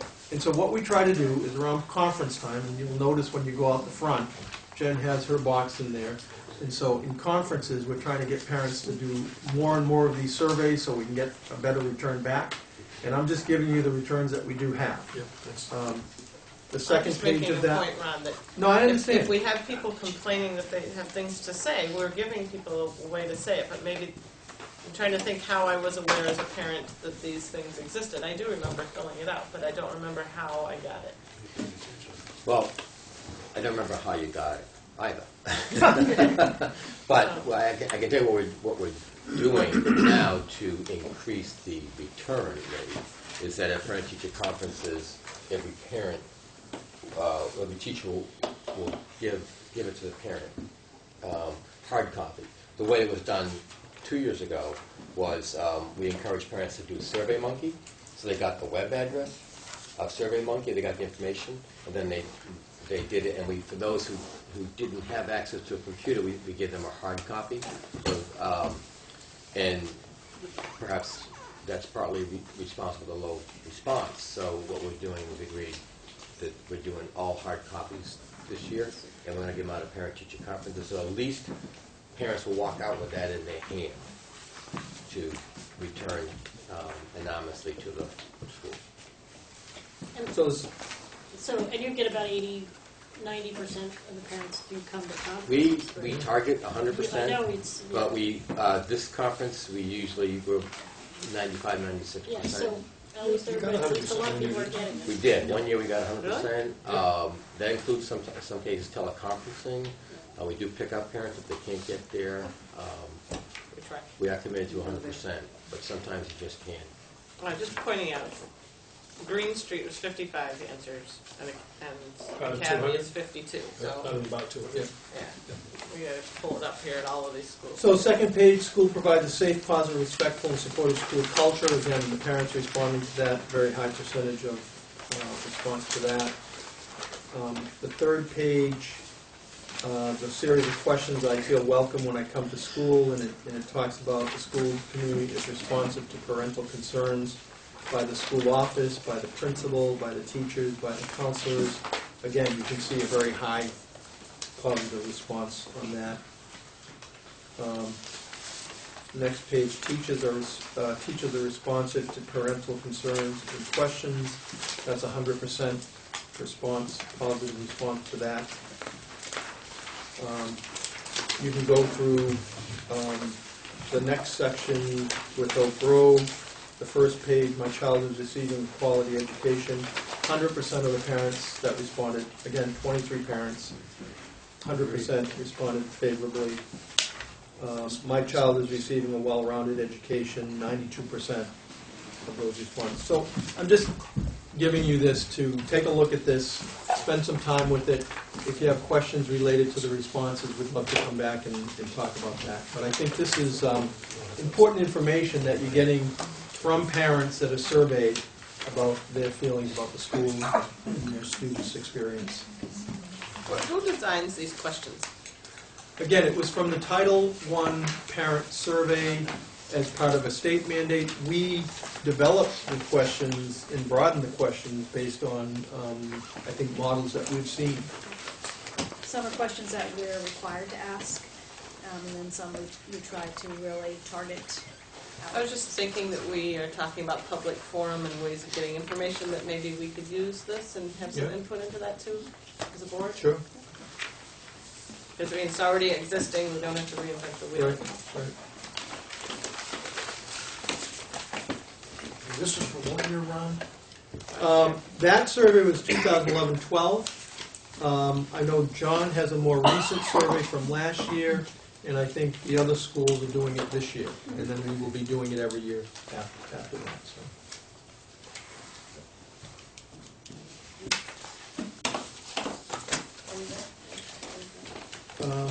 You got the 1% reports. We decided to put that off because we didn't get them out in a timely way, so we'll take those up on November 20th. So should we read them online and not worry about? Great, right. Great. Yeah. We don't have to worry about the paper. went right down to that new business. No, I just have to get that. Yeah. I did, but I thought I don't know if administrators have other Do reports. administrators have any other reports? I have a couple of things. Sure. All right. On November 18th, all of you are invited to a parent forum. We try to run about 3 of these a year. This will be our first. November 18th at Academy, and we'll send a flyer to Oak Grove and Green. You can send out to your parents as well. They're all invited. And it's a health and nutrition workshop for parents. It's going to be called Outside of the Lunchbox. Like that? And so we have, I will not be cooking for you that night, but there will be some experts there, nutritionist and That's a Monday night? physician. I think is it a Monday night? Okay. Monday. What time, Andy? 6:30 to 8.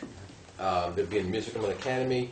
And also will be discussion how nutrition, how foods affect student behavior both positively and adversely, with some information on nutrition, food and nutrition, how it impacts students, children with ADD or ADHD. So it'll be, I think, a really informative night. So it's open to the community. So parents, community members don't have to have kids at Academy or even have kids if they wish to come. And there'll be flyers and information going home as well. I do want to boast about our spelling team, which is, they won the town, then the regional in Dover last Saturday, and they're going to the States. I think it's it's up north on the 16th of November. Cool. Academy has a cross-country track team, and this year the boys won the local championship. The girls came in second. Friday afternoon and Monday we have parent-teacher conferences. I think all of us do. That was up at the Green Mountain Orchard, wasn't it? Yeah. Yeah. Cool. So exciting. A lot of excellent things, exciting things going on in the school right now. And last week I was in Washington, and it was great to be there. It was certainly one of the highlights of my career, to be with the other principals, national distinguished principals from each state. It was an amazing group, just a great 2 days. Didn't get to the White House. He was in New York. The whole park got scrapped. The closest we got was a group photo in front of the White House. Didn't get to the Rose Garden, unfortunately. But did have dinner with Inside the gate or like on the outside the on the gate. sidewalk? Yeah. Outside the gate, kicked to the curb. Yeah. Secretary of Education Artie Duncan. Oh, you met him? Yeah, met him. Got a photo with him. Assistant Secretary Deb Delisle. I was in a group with her one day, and she's the immediate assistant, and then another assistant below her is Joyce Barr, who's another really brilliant woman. So it was great. It was very humbling to be with the best principals in the United States for 3 days. So it was a great experience. Thank you. Congratulations again. Andy, quick question. Can you, for the parent health nutrition workshop, can you use the phone, automatic phone systems to let people know? Oh yeah, we do for all those things. Yes, so be at the alert Yeah, I don't get them house. anymore, We'll so I don't know. We'll activate that. Great. Usually, it's like several days in advance to remind parents. I do that a lot now. She'll probably get sick of hearing Well, that. the worst part is when the kids are like, oh, it's Mr. Patchouli, and they hand it to you like in the middle. It comes on all of our phones, so we usually get you 3 or 4 times. Anything else, administrators? I just wanted to add, our after-school program started up a few weeks ago. We have 30 students getting after-school tutoring support, and this first session, there's going to be 3 sessions this year. This first session runs through November 21st.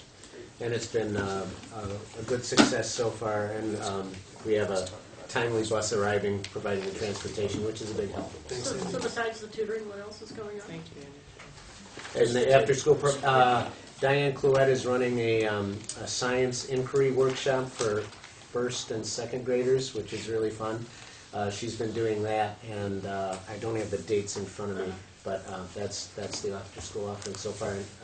In addition to the after-school chorus and strings and extension band. Is extension band going? Yes. Yep. Started last Wednesday with the first. I think it was the second. Andy, this your first year with cross country, and you had 30 kids your first year? No, we've been doing it for quite a few years. Yeah, Molly was in it. Yeah. John Bentley ran it before he retired, and now Bob Parks does it. Oh, great. So coming back to the extension band, is that having any adults in it now? What was? It's already, I don't know. She started last week was the first week. She and I spoke about that. She wanted to really get her feet in the ground with the group first and build some momentum with them, and give that some time before she brought in adults. Maybe later this year then. Yeah. Adults can be pretty demanding. Oh, we are. Well, I think one of the concerns was that the number of students was going down in that. So I think she's really trying to build her student base up and make it a really comfortable, fun place for kids, get to know the kids some, and then really build that back up. I don't think the adults made it less than fun, but yeah. Well, but some of the folks, and some of the feedback I got from students, I think last year we had 1 or 2 kids from Academy and Extension there, was that having adults there, particularly adults who were like my age, so the children would look at them as grandparent figures, that it may not have always been seen as a positive by 11-year-olds.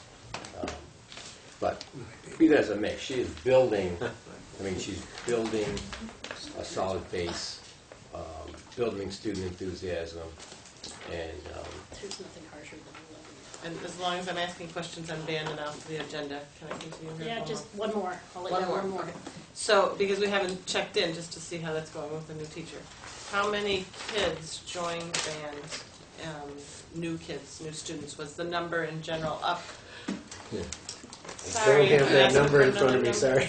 I swear I'll be in that number. I know in 4th grade, we have a good sized group. I can't compare off the top. How's it compared to last year? So just before? for next month, you guys, or next time we meet. But I'm just curious whether we're There's a lot of positive. enthusiasm. She's also working really hard to make sure that every kid who wants to get an instrument can get it. We've had people who have sponsored kids that aren't able to afford the rental. So she's really going out of her way to make sure that she can get instruments in the hands The of radio kids. stations did some PSAs about. Right. Yeah. We have more student interest than we have insurance. Are we having a lot of kids that are not able to handle the rental costs? There's a waiting list. Yeah. We do? Yeah, the waiting list at the moment. I don't know how large that is at the moment, but we have a waiting list. Can you get that information to the endowment, please? It could be, and I know the PSA is going to, we've had announcements in the newsletter as well, asking for if people had any instruments lying around the house. I know we talked about that before. We do have the budget was submitted to Jim Kane this morning, and there is a budget line item for instruments, which you'll see when you get your packet for next year's budget. So for next meeting, I just want to see the numbers then, if it's up or down for the kids or Making a note right now. And for the endowment, please do send me that, just a rough idea. If you have, Sure. And how much we're talking about. Because it's a different value. I may have to follow up with Ellis if you don't have it, but it doesn't cost the same to rent a saxophone as a flute and a trumpet. It's Oh, different. right, yeah, good point. So if you just gave me a number that wouldn't help, I guess I'd have to have like a number for the kids. Negotiate with them too, they pretend you can't. Anyway, I don't know if the endowment can do anything. I'm not going to speak for the endowment, but we could definitely do it. Absolutely. Well, I keep harkening back to the meeting we had last year where the public volunteered to step forward to support the music program. What a wonderful opportunity to support the music program by throwing some brass at it. for some stringed instruments or something. Well, and there's The been. music center did come forward with a string program. Yeah. But there's also been in the past, I know parents have offered to donate instruments, and Mr. Curdy didn't feel like he wanted just any old instrument, because some of the It instruments. costs more to fix than to. Exactly. So I don't know whether that's Erin's feeling too, and maybe before we publicize and ask the public at large, should we be dropping off instruments, we might want to get a feel from Erin if that's what she wants. We wouldn't take any instruments just to be dropped off. Right. Same way we don't take people's calls, say, hey, I got three computers for you, can I bring them to your school? We always like to see them firsthand, right, to make sure that Otherwise, you got it's to pay to get them hauled away. cost effective to do that. But we'd agreed then that if people had instruments that maybe of use to the school, that they could make an appointment to talk with Erin, and Exactly. she could determine. Yeah, and we've been doing that. I mean, You know, things right, like and- newsletters, and you have gotten a few I think that Dave way. arranged for something So, on that's a radio station, and some things have come in. Good. That was helpful.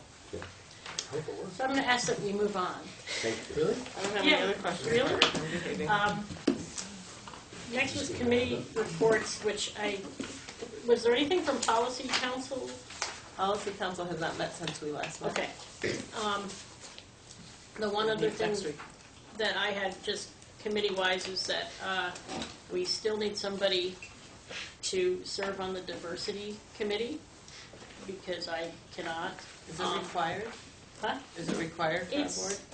I just think that it's a valuable insight into the discussion that's had in the district about Yeah, and I had the same. diversity and equity issues. And you get a lot more in-depth insight into things like the climate surveys and how all the schools in the district approach these issues. So I think it's good for a board member to serve.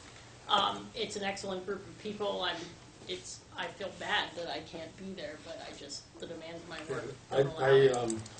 And David, Was on there, it's a was great on for committee. 3 years and told Margaret that it was really good, and she And he's found right. out that it's true. And I had to, after 3 years, I think after 2 years you're supposed to get off, but I actually stayed an extra year because it really is, it's a terrific committee. Problem is, it's 3 o'clock on the day Yeah. before, the first Wednesday before our meeting. Yeah, it's a So difficult it just time. means you're done for the day early. Yeah. So, I mean, if no one here can absolutely do it, I still think it would be a great opportunity for another board member from the SU board or whatever to be part of it, so I'm just throwing it out. Yeah. Finance committee? And Mark just had a meeting, didn't he? Yes, we did. Yeah. It's a lot of committees to be on when there's only 5 of us, but, but that's the work. Can we have a finance committee report? Yeah, sure. Great. Okay, we're thrashing around the WSEU budget, which is going to, in the coming year, reflect the fact that the WSEU is going to take all the certified special education instructors under their wing. Para-educators involved in that program will stay at the local districts, and we're still hashing out the allotment for costs and expenses. And that's where we left it. So essentially, it's how you assess the How we will costs assess back to the Dummerston, districts. Vernon, Guilford, Putney, for the various services that will be used to try to make it as equitable as possible. And it sounds like it's going to be a combination of services and pupil counts. Yes, it's going to be a little bit of historical data to come out of a pupil count, historical data for the use of services, transportation, gasoline, there's a whole number of things that are cranked in. Jim's waiting for some more figures to come up. We're meeting it for the next 2 weeks. And just to bring you all up to speed, this is mandated by the state under Law 153, that the SUs take in all of the special education functions, except for the paras, which will remain in the districts. So does that mean that any of that staff can be assigned to any school? You know, it provides more flexibility, but it's you know, like when we have the speech-language pathologists, that's provided us more flexibility, but we don't see that happening with really the special ed staff at each school. I mean, I don't know that we have any split staff at this point. I don't see that we would. I mean, there's potential for it, but So I don't see a big implication there. I'm wondering, with the budget, obviously, for the SU is going to look very different, and I'm wondering if we can get it, if we can get a, kind of get that put on one copy and then another one that looks at the comparables for the year before, so you can see where that's headed to. Great. It'll be much like when high school. the high school had to pick up all of the elementary things about 5 years ago, 7 years ago, and we had to do a comparison budget and show that. Under other, I'm sorry, but we need to have the board vote on the $17,000 to have Kohler and Lewis do the building assessments of Oak Grove and Green Street. I move that the board. Wait. Okay. You're Well, we didn't want in the background. We were a quorum, but we didn't want to do it without you two knowing about the energy committee. I'm clueless too, Mark. Yeah, okay, so so maybe we just should clue, say so that's what the it is. energy committee, okay, we're under committee Sorry. reports, we're on the energy Oh, yeah, committee, right. good. That's just for Jane. You know, Sorry. And everybody, but, okay, so the energy committee, Basically, Academy School has had an energy audit of sorts. Right.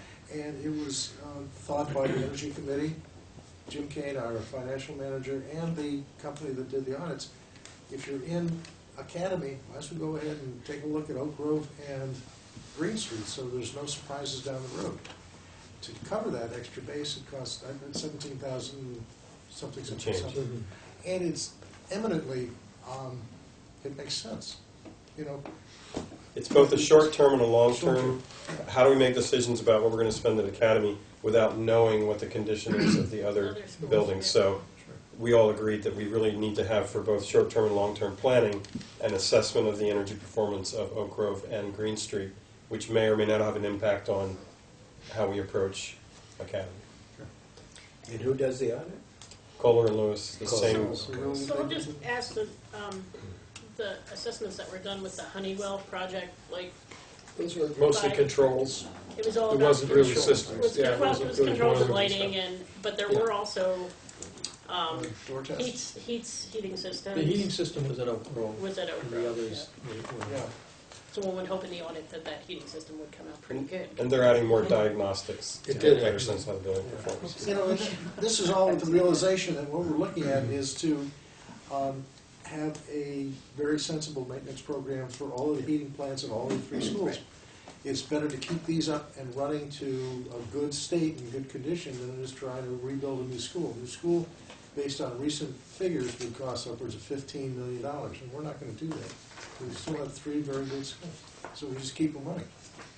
Tick, tick, tick. So and so where is what's the origin of this? Is this for next year's budget, or is this money That's my that's? question. Where's the that's- money They gonna would come from? Well, they would complete this within the next 2-3 weeks. The So survey. how is it? Comes out of the So it comes out of this Comes budget, out of this budget. and Jim assured us that there was He's got some pots of money he can. room in there. Yay, Jim. You have such a mental image, Mark. What? All you think is a little leprechauns. Okay, so what's the motion? I move that we approve the energy audits for Oak Grove and Green Street based on the, $17,620. like he said, And I see Jane ready. Who's seconding? to have energy audits conducted on Oak Grove and Green Street. And is that for all 3 schools or just those 2? No, it's Just just 2 those schools. It's already been done for the academy. Okay, we got a grant for that, right? Is that, or didn't we get? No, that was the assessment of the wood pellet boiler, not. Oh, okay. That's a different thing. Okay, Which is another topic that. that's another we'll get topic to very entirely soon. for another agenda. Jane, I just Okay, wanted to deal with the one we had to. okay. So, not to exceed that number? Not to exceed $17,620. And I'll second Peter's motion. Any other questions? All those in favor? Aye. All right. Thank you. You're welcome. Thanks for bringing that up, Oh, you try. or we go down in another 2 weeks. Unfinished business. You'll be happy to know that a lot of the new business sort of got dealt with Yes. early on, so we're doing okay. There's 2 items on here. One was the next steps for the public engagement forum, because obviously there was a lot of stuff that we took down, and we need to find a way to deal with it, determine what, the main issues and deal with that in a logical way. And so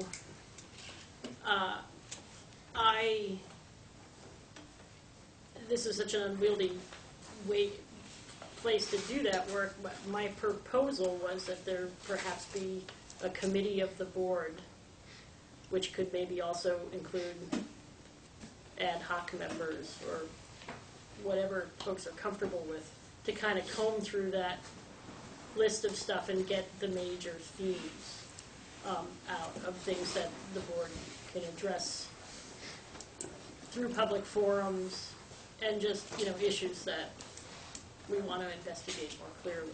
And so that's my suggestion, but I expect you folks to be way more brilliant than me on this. So before we could say a lot, I felt like, before I felt like we knew what could happen in a public engagement forum, we needed to have some ideas of how one of the topics that kept coming up was how people could address us. Right, and that was the next thing on Exactly, so I almost feel like we need to flip for a second, because I don't know how that works without knowing exactly what makes sense from a policy standpoint of what people can say to us and what can be expected. Okay. So, all right. I need copies of those policies that I even dug out my policy. Margaret highlighted. I was doing good. Right, because there's some constraint in the types of conversations that the board can have. So we'll switch to that and then come back to the public engagement? Yeah. Great. If that's okay with everybody? Good choice. So we're going to go to the next had item. from the last meeting. The same packet. Same packet that I distributed last weekend. Yesterday? Yeah, yesterday. Yeah, it would be yesterday. It was like a week ago. I think it might be in my bag. Sounds like a great idea. You're going to give us one of these too, right? Handy dandy. Do you need more on for it? I've got these. Can I just write down? Well, I committed them to memory. So Jen with capital, we're speaking. Okay. This is part of the, yes. I don't care about that. I just find it fun because I wondered where my own daughter was. You don't know where your children are? Yeah. This is November, don't you know where your kids are?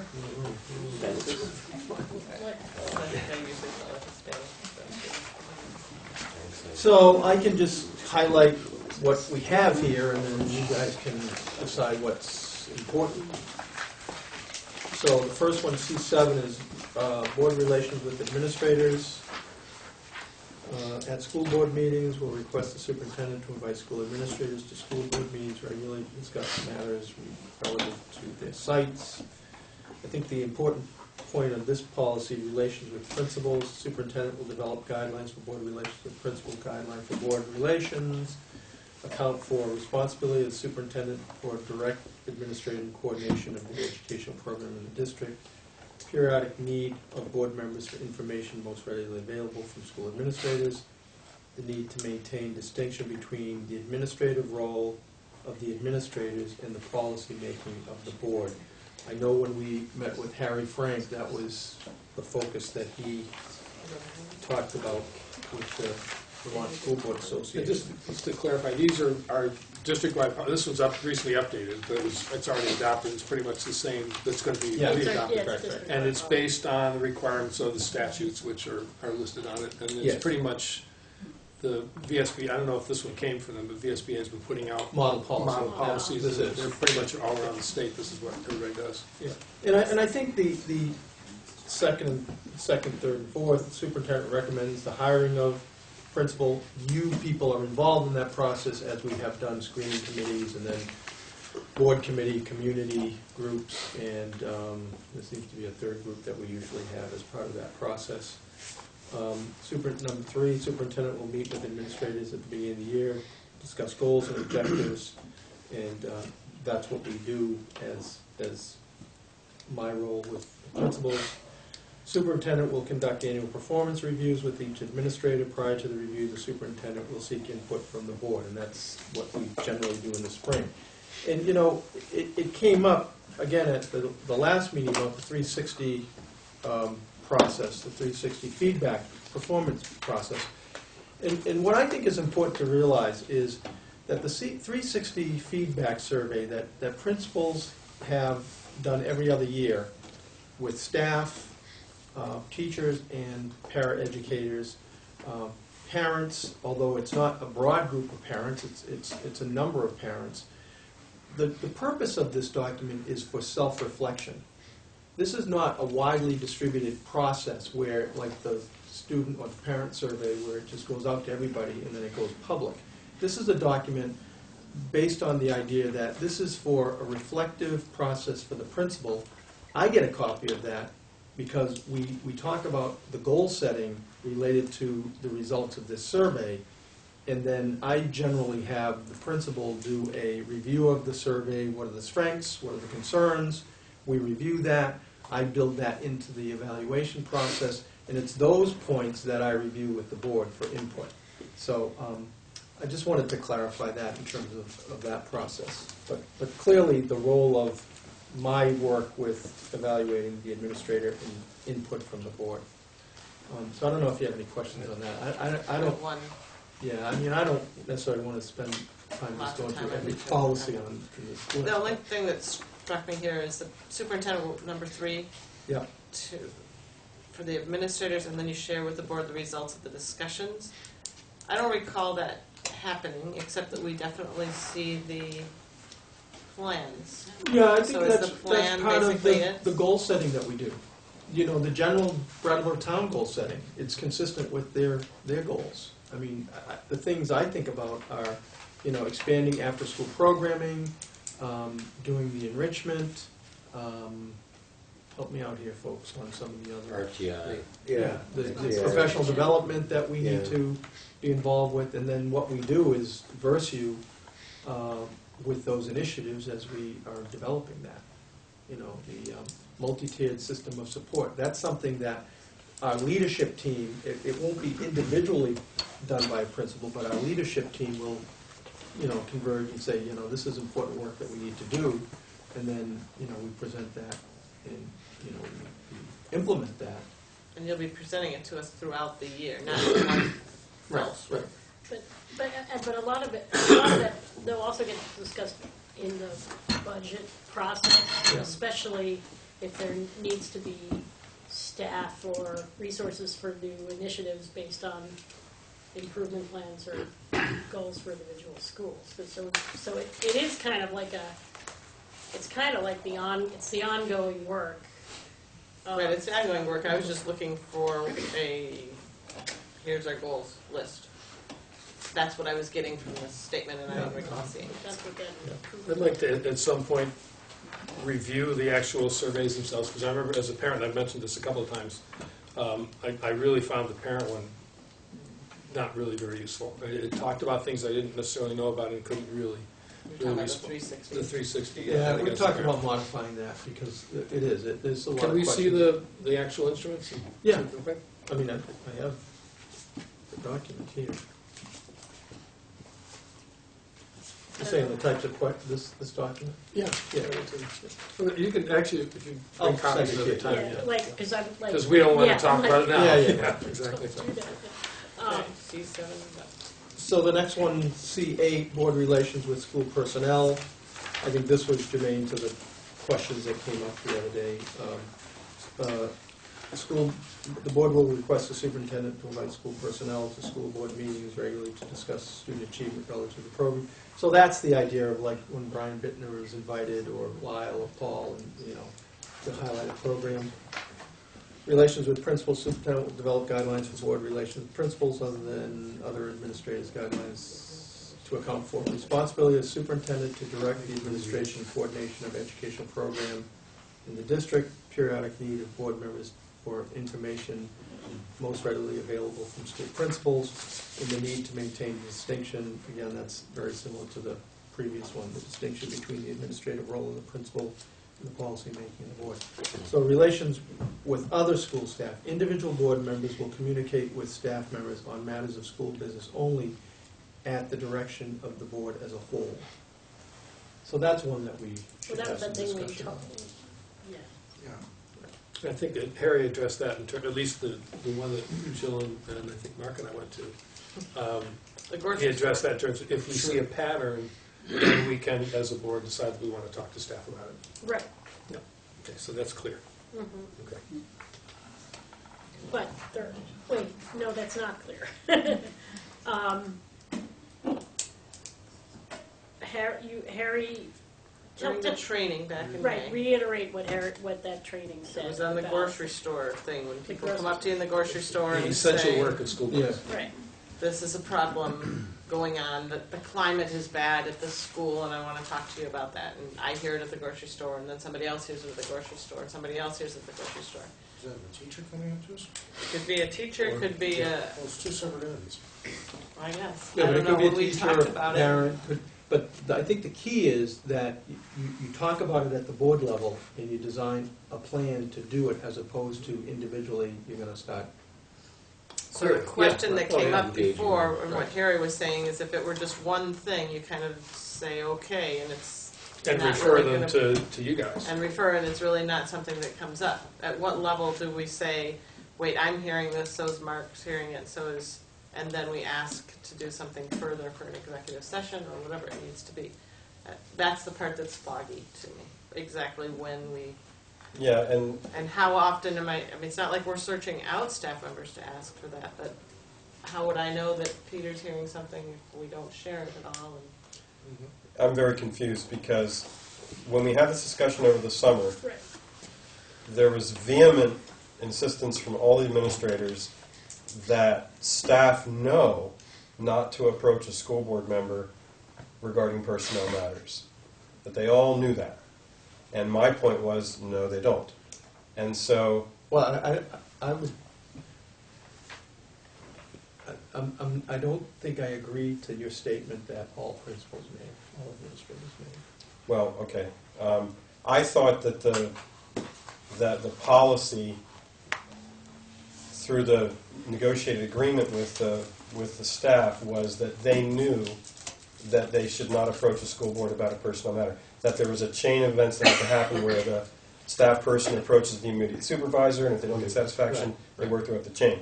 So I don't know that we said that all staff know that. I mean, that's their obligation in terms of the union contract. Well, at least one administrator said it. I don't I remember who it remember was, but that too. and what's confusing to me is, and I brought this up in the email, if we're looking for a safe way for staff to get feedback to maybe not their direct supervisor, I completely agree that if that is something that could be grievable, right, then there's no way we should be having a conversation about that because that would interfere with the quasi-legal relationship. So therefore, what we're trying to do is find mechanisms, if we can, that don't violate the agreement, but then that provide these safe pathways for staff to get feedback when they feel they can't go directly to their administrator. Which also, on the top of this policy, both the last one and this one, says, the board will request the superintendent to invite school personnel regularly. And it says, and school administrators regularly to be here. So, if we had, do we have a meeting? I mean, if there's people that they want to bring stuff up, does it feel safe for the public, and is it conducive to a meeting if everybody's here? See, I think that when you read that, school personnel, invite school personnel Well, I think it's more to the discuss. principles on the other page. Well, but to discuss student achievement relative to their program. So what we do is, we'll have staff members report on the foreign language program. We'll Or have tonight. As a Brian regular practice. talk about student. Or Chelsea last night. So, but then I guess it goes back to this other C7 where it says, request the superintendent to invite school administrators regularly. Well, their practice is to come. Right, exactly. Right, But I'm just pointing out, well, we're talking about public forums and thinking, and if we have parents and community members stating to us last time that they didn't always think that they felt comfortable speaking in that way, that we have to somehow address that need to be able to speak without feeling like they're going to be repercussed against. Is that a word? Close enough. That's a tough one. And I'm struggling myself with how do you do that and yet stay out of the grievance process and keep things clear. Because I felt like there was an expectation from that last meeting for us to hear things that were very much in a grayish to all overboard area. Can I just ask a point of clarification before? Can someone explain the WSESA, the union's involvement in this, what role they would play in such a scenario? Yeah, That's an important role. That's something that because Yeah, just from my it perspective, seems there are many times where teachers will go through their union rep and the union executive council and bring that to me without the teacher and say, these are issues that we need to deal with. And we work through them in most cases. If we can't work through them, then there's the grievance process. So wait, Ron, what you're saying is that a teacher can go to a union rep and say that there's a climate of being bullied, for example. And the union could take that to you? Yeah. Okay. And then what if you don't agree? Then what happens? Well, as I said, if there's something that needs to go beyond that, there's a process within their contract that allows them to do a grievance process. So they'd have to have an actual grievance in order to take it any further? You know, it's like a complaint. You have to do a written complaint. You have to follow through on what the issues are, what the claim is, and then you have a process to deal with that. But if they don't want That's to what take we were it... talking about earlier, about, you know, people making these charges, except if there's no process for that, if there's no follow-through on that. You know, that's like somebody calling me up and saying, this is really a problem, but I can't give you my name. Right. And I'll tell that person, then I can't do anything about it, because I need to process it. Now, if it's to protect their, you know, because they feel unsafe, I've had parents call me and talk about situations, and, you know, then I've worked through it, but, you know, if I can't resolve it informally, which is typically that's the process, then it would have to follow either the union complaint process or the policy complaint process. But to be clear, Ron, if you have somebody coming to you as a union rep saying that there's a concern here by a teacher, that there's some bullying going on, there's a climate inappropriate, you take that seriously and you Absolutely. investigate it. Absolutely. So that it is reaching a higher level. And it goes beyond me. It goes to our equity coordinator, and then she would typically engage with Tracy Segawa from the Human Rights Commission. And then if somebody's not satisfied with that, I think we talked about the Civil Rights Commission, or there's another entity, the Attorney General's office. And you know, I know people earlier said, well, that's only for harassment. Believe me, if parents have concerns, if teachers have concerns, I know parents have gone to the Agency of Education and they'll be directed to these other agencies. And, you know, typically it might happen with a due process in special ed. And again, we'll go through a formal process if we can't come up with an informal resolution. Ron, I have a question. I foresee the public, to include administrative staff, teachers, and the public in general, coming to school board and or you with a number of different problems. One being personal, with an AL, personnel, 2 N's and an EL, one involving curriculum, one involving students, and one involving the parents. So 5 separate subjects. Should we try as a board to come up with a way the public can approach us on any of those 5 issues? Because some of them, the personal and the personnel, we should probably not accept unless we've got the due process already out of the way. Something like curriculum, well, perhaps we on the board would need a rumor control individual to gather information. Again, we have a policy about We have a curriculum. policy on that, so we can go into many different trails, but each one will be governed by what this particular. It's governed by is. policy. Right, I mean, if we have objectionable material, there's a policy about that, and there's a process that we go through.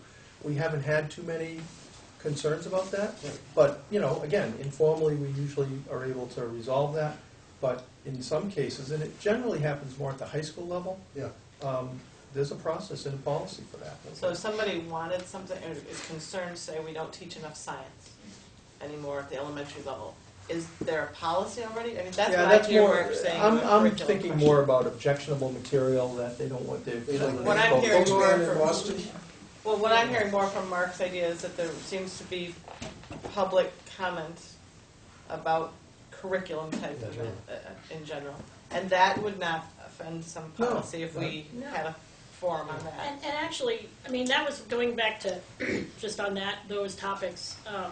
David had provided, those broad questions For the based on the Rutland, vision. based on the Rutland visioning process of, what do we want students to know?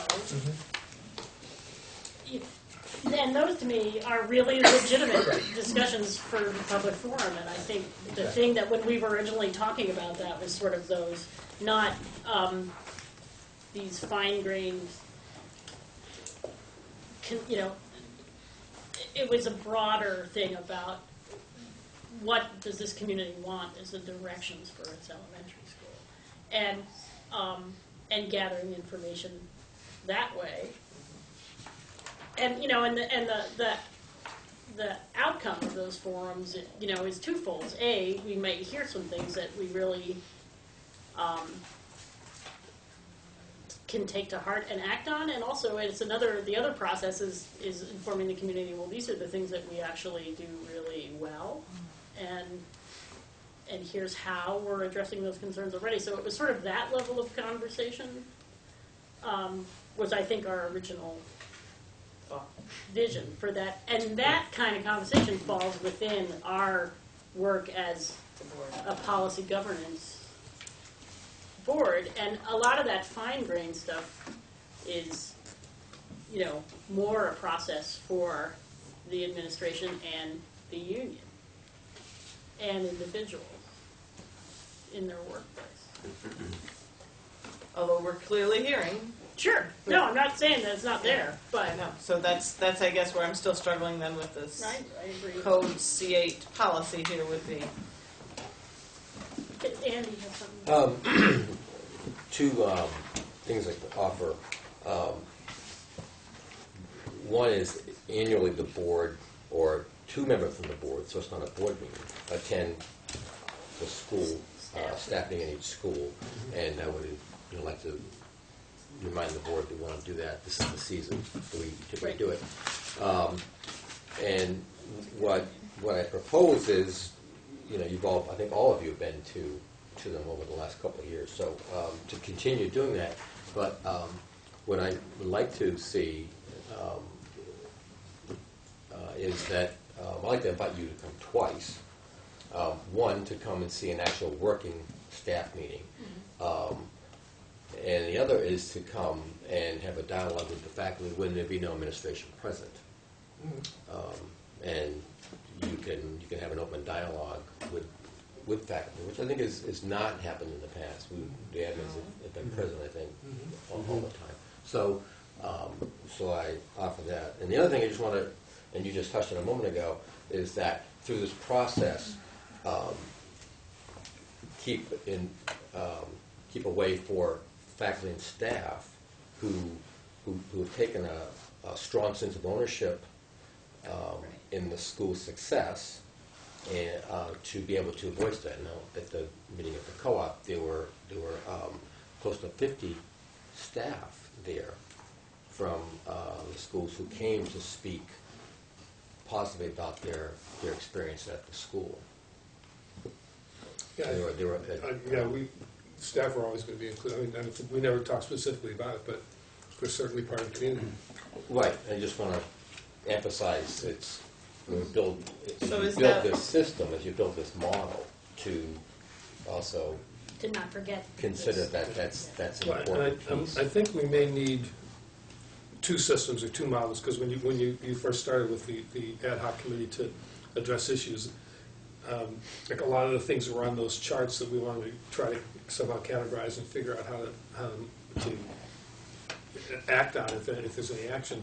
But the other is to really focus on broader school community, creating a broader vision from the community of what they want in the schools. And there is some overlap, but it's a very different process to ask people to reflect on some of the other things like to what extent should education prepare students for the future, and has this changed, or should education focus on filling students up, or should it be standardized or customized? Those are broader questions than is the curriculum being inflexible? You know, that's a different question.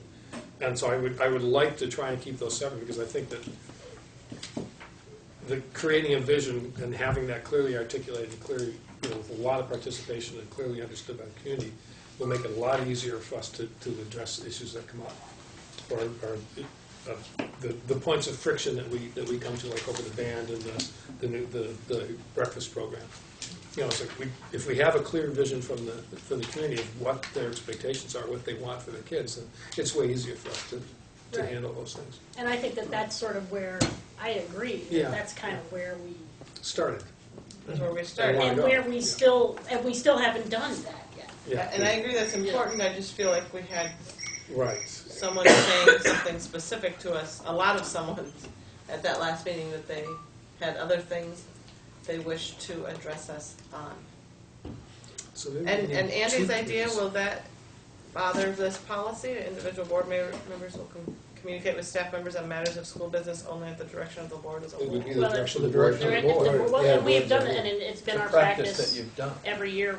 Not without administrative. Not with administration. We're inviting you. And saying, So the board can confirm that that's. Well, and it would have to be no more than two of us, because if it was three of us, then we'd have to warn that Well, meeting. yeah, and so take notes. I mean, I think that that's at least a so that's good fair in the policies. Yeah, at least, and I think that that's a good beginning Does to the at least meeting- start to address those kinds of things. Well, and to be fair, I think we have to be very clear at the beginning of that meeting. If you bring up any topic that is potentially grievable, or then you're kind of shooting yourself in the foot, because you're gonna jeopardize, or what's the word, prejudice the process. You're gonna prejudice the process. So. Well, I think another problem with meeting with the whole staff is that if someone's feeling marginalized in a school community, they're not going to speak up just because the principals aren't there. Well, and that's where I thought it's broader than just one person. the use of anonymous surveys and/or suggestion box. And some of this is, it's not. Somebody could say, well, I'm not going to grieve what I think is like a bad judgment call, or there's another level of sort of workplace stuff that doesn't rise to be a grievance. But I think you get that through the 360 surveys. You get that through the 360 surveys. We don't. Well, you get it from my evaluation where I bullet point those items. Right, but it would be nice to see the responses, though. Really to see that's the thing, Ron, is that if there's public concern that there's not a way to approach not the administration but the board, we're trying to figure out ways that do that are productive. And when I say productive, I mean moving away from innuendo and, stuff that... Like, what's the specific problem? Yeah, and this is not to pin blame on somebody, this is to make the schools work better. That's the goal. And I have one further, maybe differentiator, if that's a word. Or maybe It is now. Should we make any differentiation between those members of the public that have a child in the school system and those members of the public who do not? No, because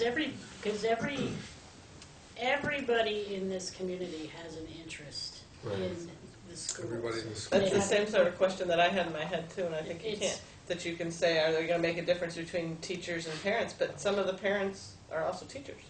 And some of the teachers are also parents, you know, it's, so, And but every. taxpayers are and tax- people you in know, the community and to there's support a- the schools that may Right. not have children in the school, but Yeah, you you know, can't, they it's they just need to anyway. understand Principals our could be goals and parents, directions. superintendents could be parents of students in school, And, Or grandparents. or grandparents, So, if they're old enough. yeah. If I just want to extend that invitation as well from Oak Grove, you're welcome to come, and I would leave and hear from the staff. And Dave, I hear your point about if there's someone who's feeling marginalized, they may not feel comfortable to speak out, but I would like to give you the reverse of that, that I have a lot of people who are very happy and don't want to speak out and have conflict. And I think for Oak Grove in particular, what we went through last year with our safety concerns, there's dividing lines, and my staff doesn't want to do that again.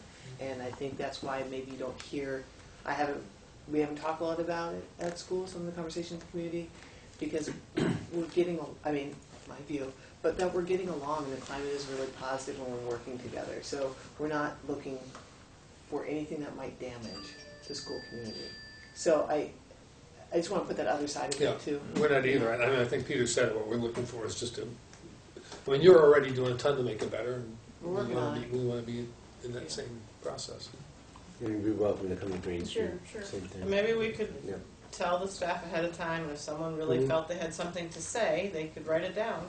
You've If got they your don't wanna Dropbox, speak. at your suggestion box at the Well, they end. could hand it to us Yeah. at the, Well, suggestion box is one of the ideas that came up. I have one further question. How well attended are the parent-teacher association meetings? Or PTA, PTO? they're not that, their parent group meeting, it never has teachers unless I'm teachers. sorry. Oh, no, Parent group ours, meetings. we have teachers. in the front. Are they well attended? Yeah. Are they? Yeah, I Both mean, chat well, we've had anywhere from 12 to 25 parents, which I think is pretty That's strong for a PTO group.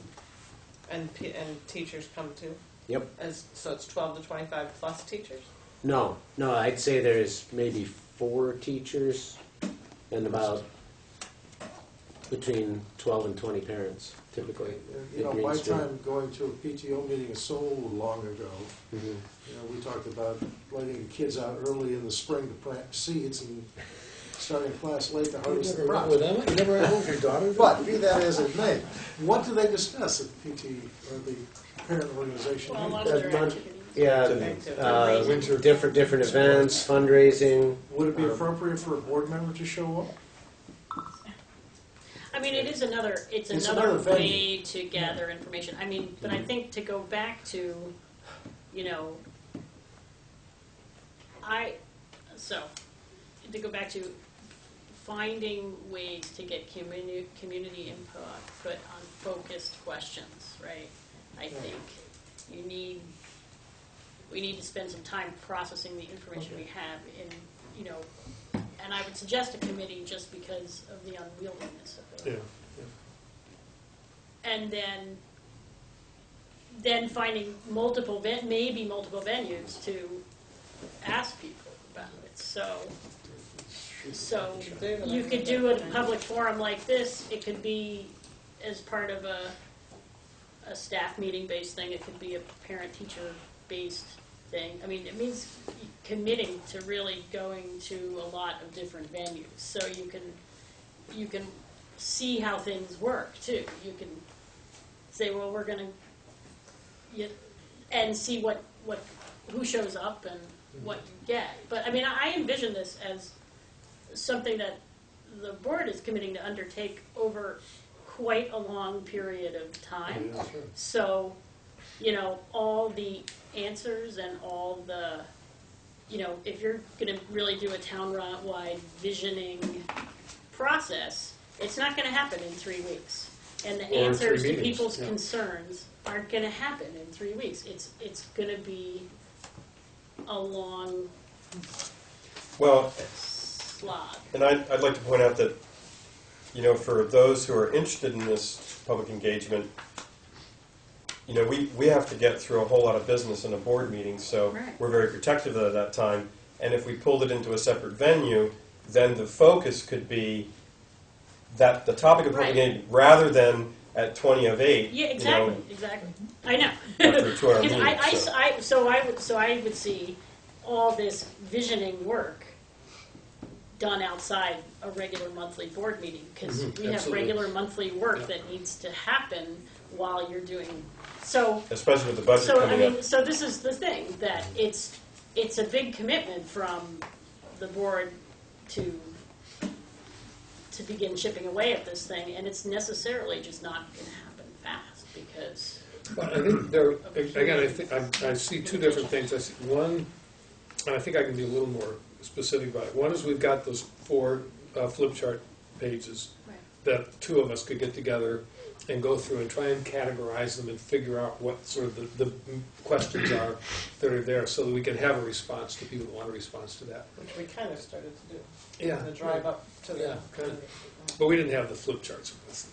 But, And you didn't write anything down. No, right. Yeah. And the other is a more gradual process to kind of figure out, looking at Bennington, Rutland, and other ways that communities did that sort of broader visioning process, and have two other people sort of planning that out, and or we could have 3 and invite people to participate in that as well,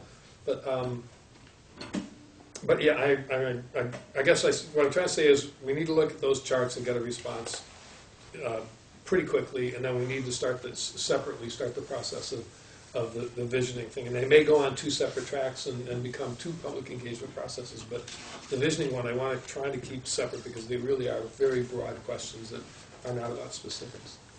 At least I don't think they're going to be. Well, I think that. But doing them as you suggested, in committees or ad hoc, with or without, or community members, is the way to go. Just wanted to add this to the perspective that you're also, you are obviously an employer. You employ almost 200 people, and I think 95 at Academy. So we have to manage our personnel. And there's a lot of policies in here too about how we do that when there are parent complaints, student complaints, and so forth. So as you go through this process, just keep that in We should actually mind. We look over those policies too, so we're really familiar with them. Right. Yeah. Could you send us a list of those, Brian? Well. Like C14 and the ones that have to do with response to issues and parent the things complaints. Andy's talking about. Well, a lot of that's in the master agreement Master, contract, yeah. exactly how when a parent complains, there's steps, for example, parent complaint, there's That's in the specific contract? steps. Yes, we have to follow Could be student, parent. before we investigate and so forth. It's all very detailed, very clear, precise language in terms of how we proceed with parent complaint, student complaint, colleague complaint, and so forth, before anything goes in a file. All that is spelled out in the master Well, agreement. we're familiar with a bunch of that. So Not exactly precise though.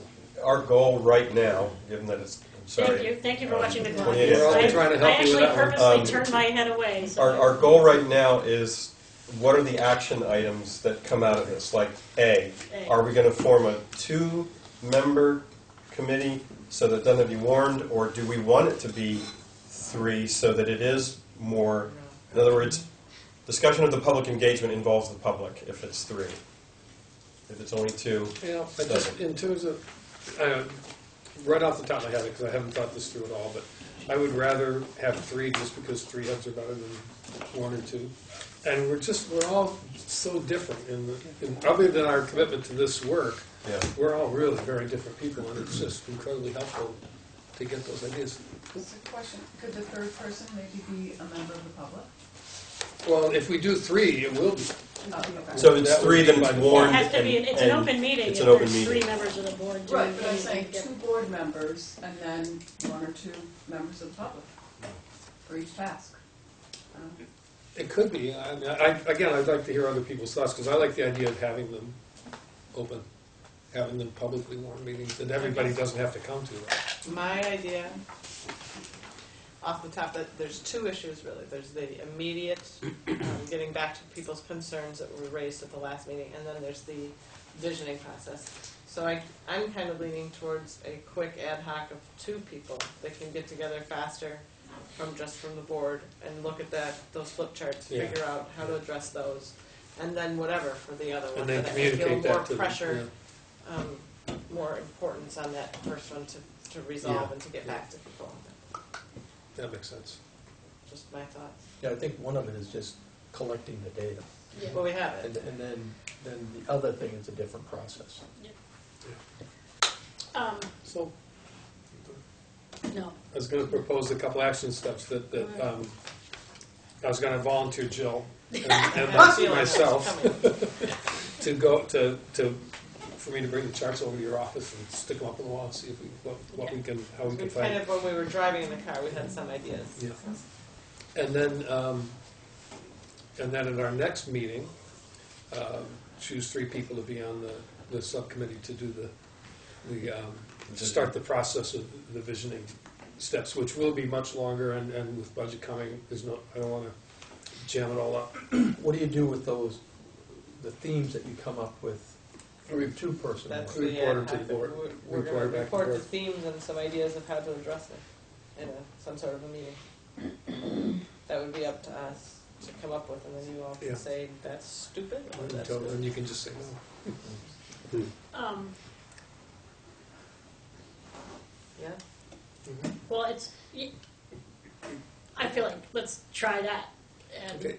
Jane, what did you write down? Because what Jane writes down is what happens. That's the best. David said Jill and I can go through the charts, and then at the next meeting, you will choose 3 people to start the visioning process. Yep. So And, through the charts and report to the board. And report to the board. Yeah. So that would be at the next meeting. So we're going to report action, some suggested action. Yeah, suggestions. Yeah, what Themes and themes suggested actions. you came up with. Actions. Yeah. Good. Okay. I guess I don't know. I mean, I see it as taking the data, taking the information, and making it concise. I'd want the board to have the discussion about what do we do with this. Well, we're just going to Absolutely. give Oh, yeah. Well, we can Yeah. come. We don't have to bring suggestions. We Yeah, can just bring the I categories. think kind of like because I was sort of thinking about like the categorizing Right. of Yeah. things, Yeah. and then Yeah. let's just see what the themes What are. we and have then once we do that, we can yeah. make a plan from there. And some of that might be, oh, that's a really big question for a It's fine. visiting I already process, have or ideas this in my is a head. really narrow question that we need to work with. Yeah. Yeah. Or I if think this is something good. for the administration to pursue, or this is something. And there'll be policy issues related And, to some. and what are the policies? So we have to vet each of the questions that we took down against the policies to figure out what is the most appropriate step. And that might be the biggest part of it. That's called policy governance. So if that's going to happen at the next board meeting, then the reality is, Let's get the light off. where does that go on the agenda? So you got Jim Kane doing more on the Yeah, budget, which budgets. is something you requested. I know you Yeah, we had a have- session we with have to him, do because he really needs to have a focused amount of time. You It was requested. really helpful, by the way. Yeah, I know, and I think we need to continue with that, especially with the timing of the budget development. We have Paul Smith coming with the science standards. We Maybe could that should probably be put pushed that off. off. But I don't want to get an email saying, why don't we? Well, you won't get It it would from be me. part of the public engagement. Well, the science standards were the Science Common Core Yeah. were just adopted by the state this year, Next and generation there's science. no Right. there's no assessment for them yet. They will continue with the kneecap science assessment for another 2 years probably. It'll be 16 to 17 before they have And those. were we going to get the kneecap science results? Present that. So maybe we can present just those. do that and skip the Common Core ones and put that back a little bit. We can do that. So just like a 20-minute overview Okay. or less Yeah, of what we yeah, had. just with so we Brian. can, yeah. All right, so now you guys. Now, what else do we have on that agenda? We don't try to make you crazy, Margaret, but we always end up doing it. We're trying not to, just can't help it. All right, so Student, we So, did that. we've moved to the next agenda Budget. item organically. Done We're too. in The to review the facilities, agenda for the next. is the facilities update, that's part of That's part of what we Jim's. just did, yeah. Well, Well, it says really, principles. Principles, I'm kind of thinking about, now, when we did this work plan, the concept was we'd focus on the budget. Right. So Jim was gonna do the real nuts and bolts, principles, we're gonna talk about facility needs that they have already loaded in the budget. And we'll get those, your budget requests, so we can read through those first and do that another time. And then the subcommittee discussion on capital energy facilities, I don't know that we need that at that stage of the budget. Maybe later. Is Jim gonna have, were we gonna do We something need, with the bond? what, We'll talk to Jim. we need to straighten out with Jim. Yeah. And I was going to suggest that the report that Jill and David make be right up front so that people who come for that part of the meeting can leave. Okay. So, we do have an executive session, but I think we have. Just because we haven't, you know. Okay, so do we have some general agreement on what's on the next agenda? I think so. We have some general agreement on what the next steps with the public engagement process are? Because I don't want to move on without, I don't think we have. without us being real clear on that. Okay, we're going to have to put something on the agenda for the WSU budget, our contribution to it. That's for the meeting on the 20th, right? It's gonna be down, right? Huh? Okay, Okay, contribution. well, and Jim will be here, so Yeah, there might he'll be be some here. explanation. Okay. Right.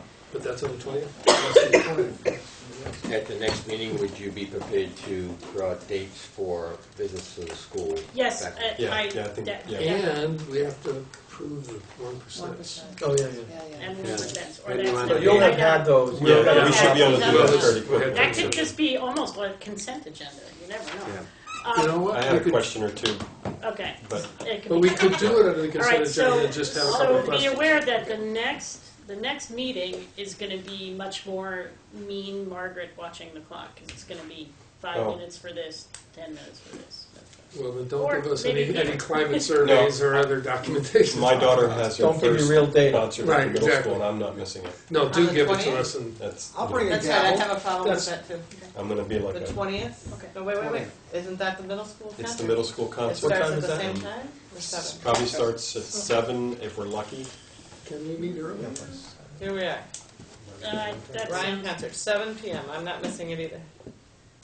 They're always. 7 Focus, p.m. we could be out in 2 hours. We have to be out in, we have to be out in 2 hours, Excellent. or, Well, that's, or But you'll, it's you'll nice still to have know- a quorum, but it's two of nice- us are leaving. it's Start at nice to 5 know and that just people knock it are out. motivated. Sorry, Okay. May has So- made it really clear. Can I ask that That if should. there is no other Oh, discussion, we need to rise to go into an executive session So moved. for And I would, for personnel, I'd invite myself and Just because she likes her so much. She's in detention. She didn't come in till Thank you 7 so much. this morning. Thank Thank you. for walking through.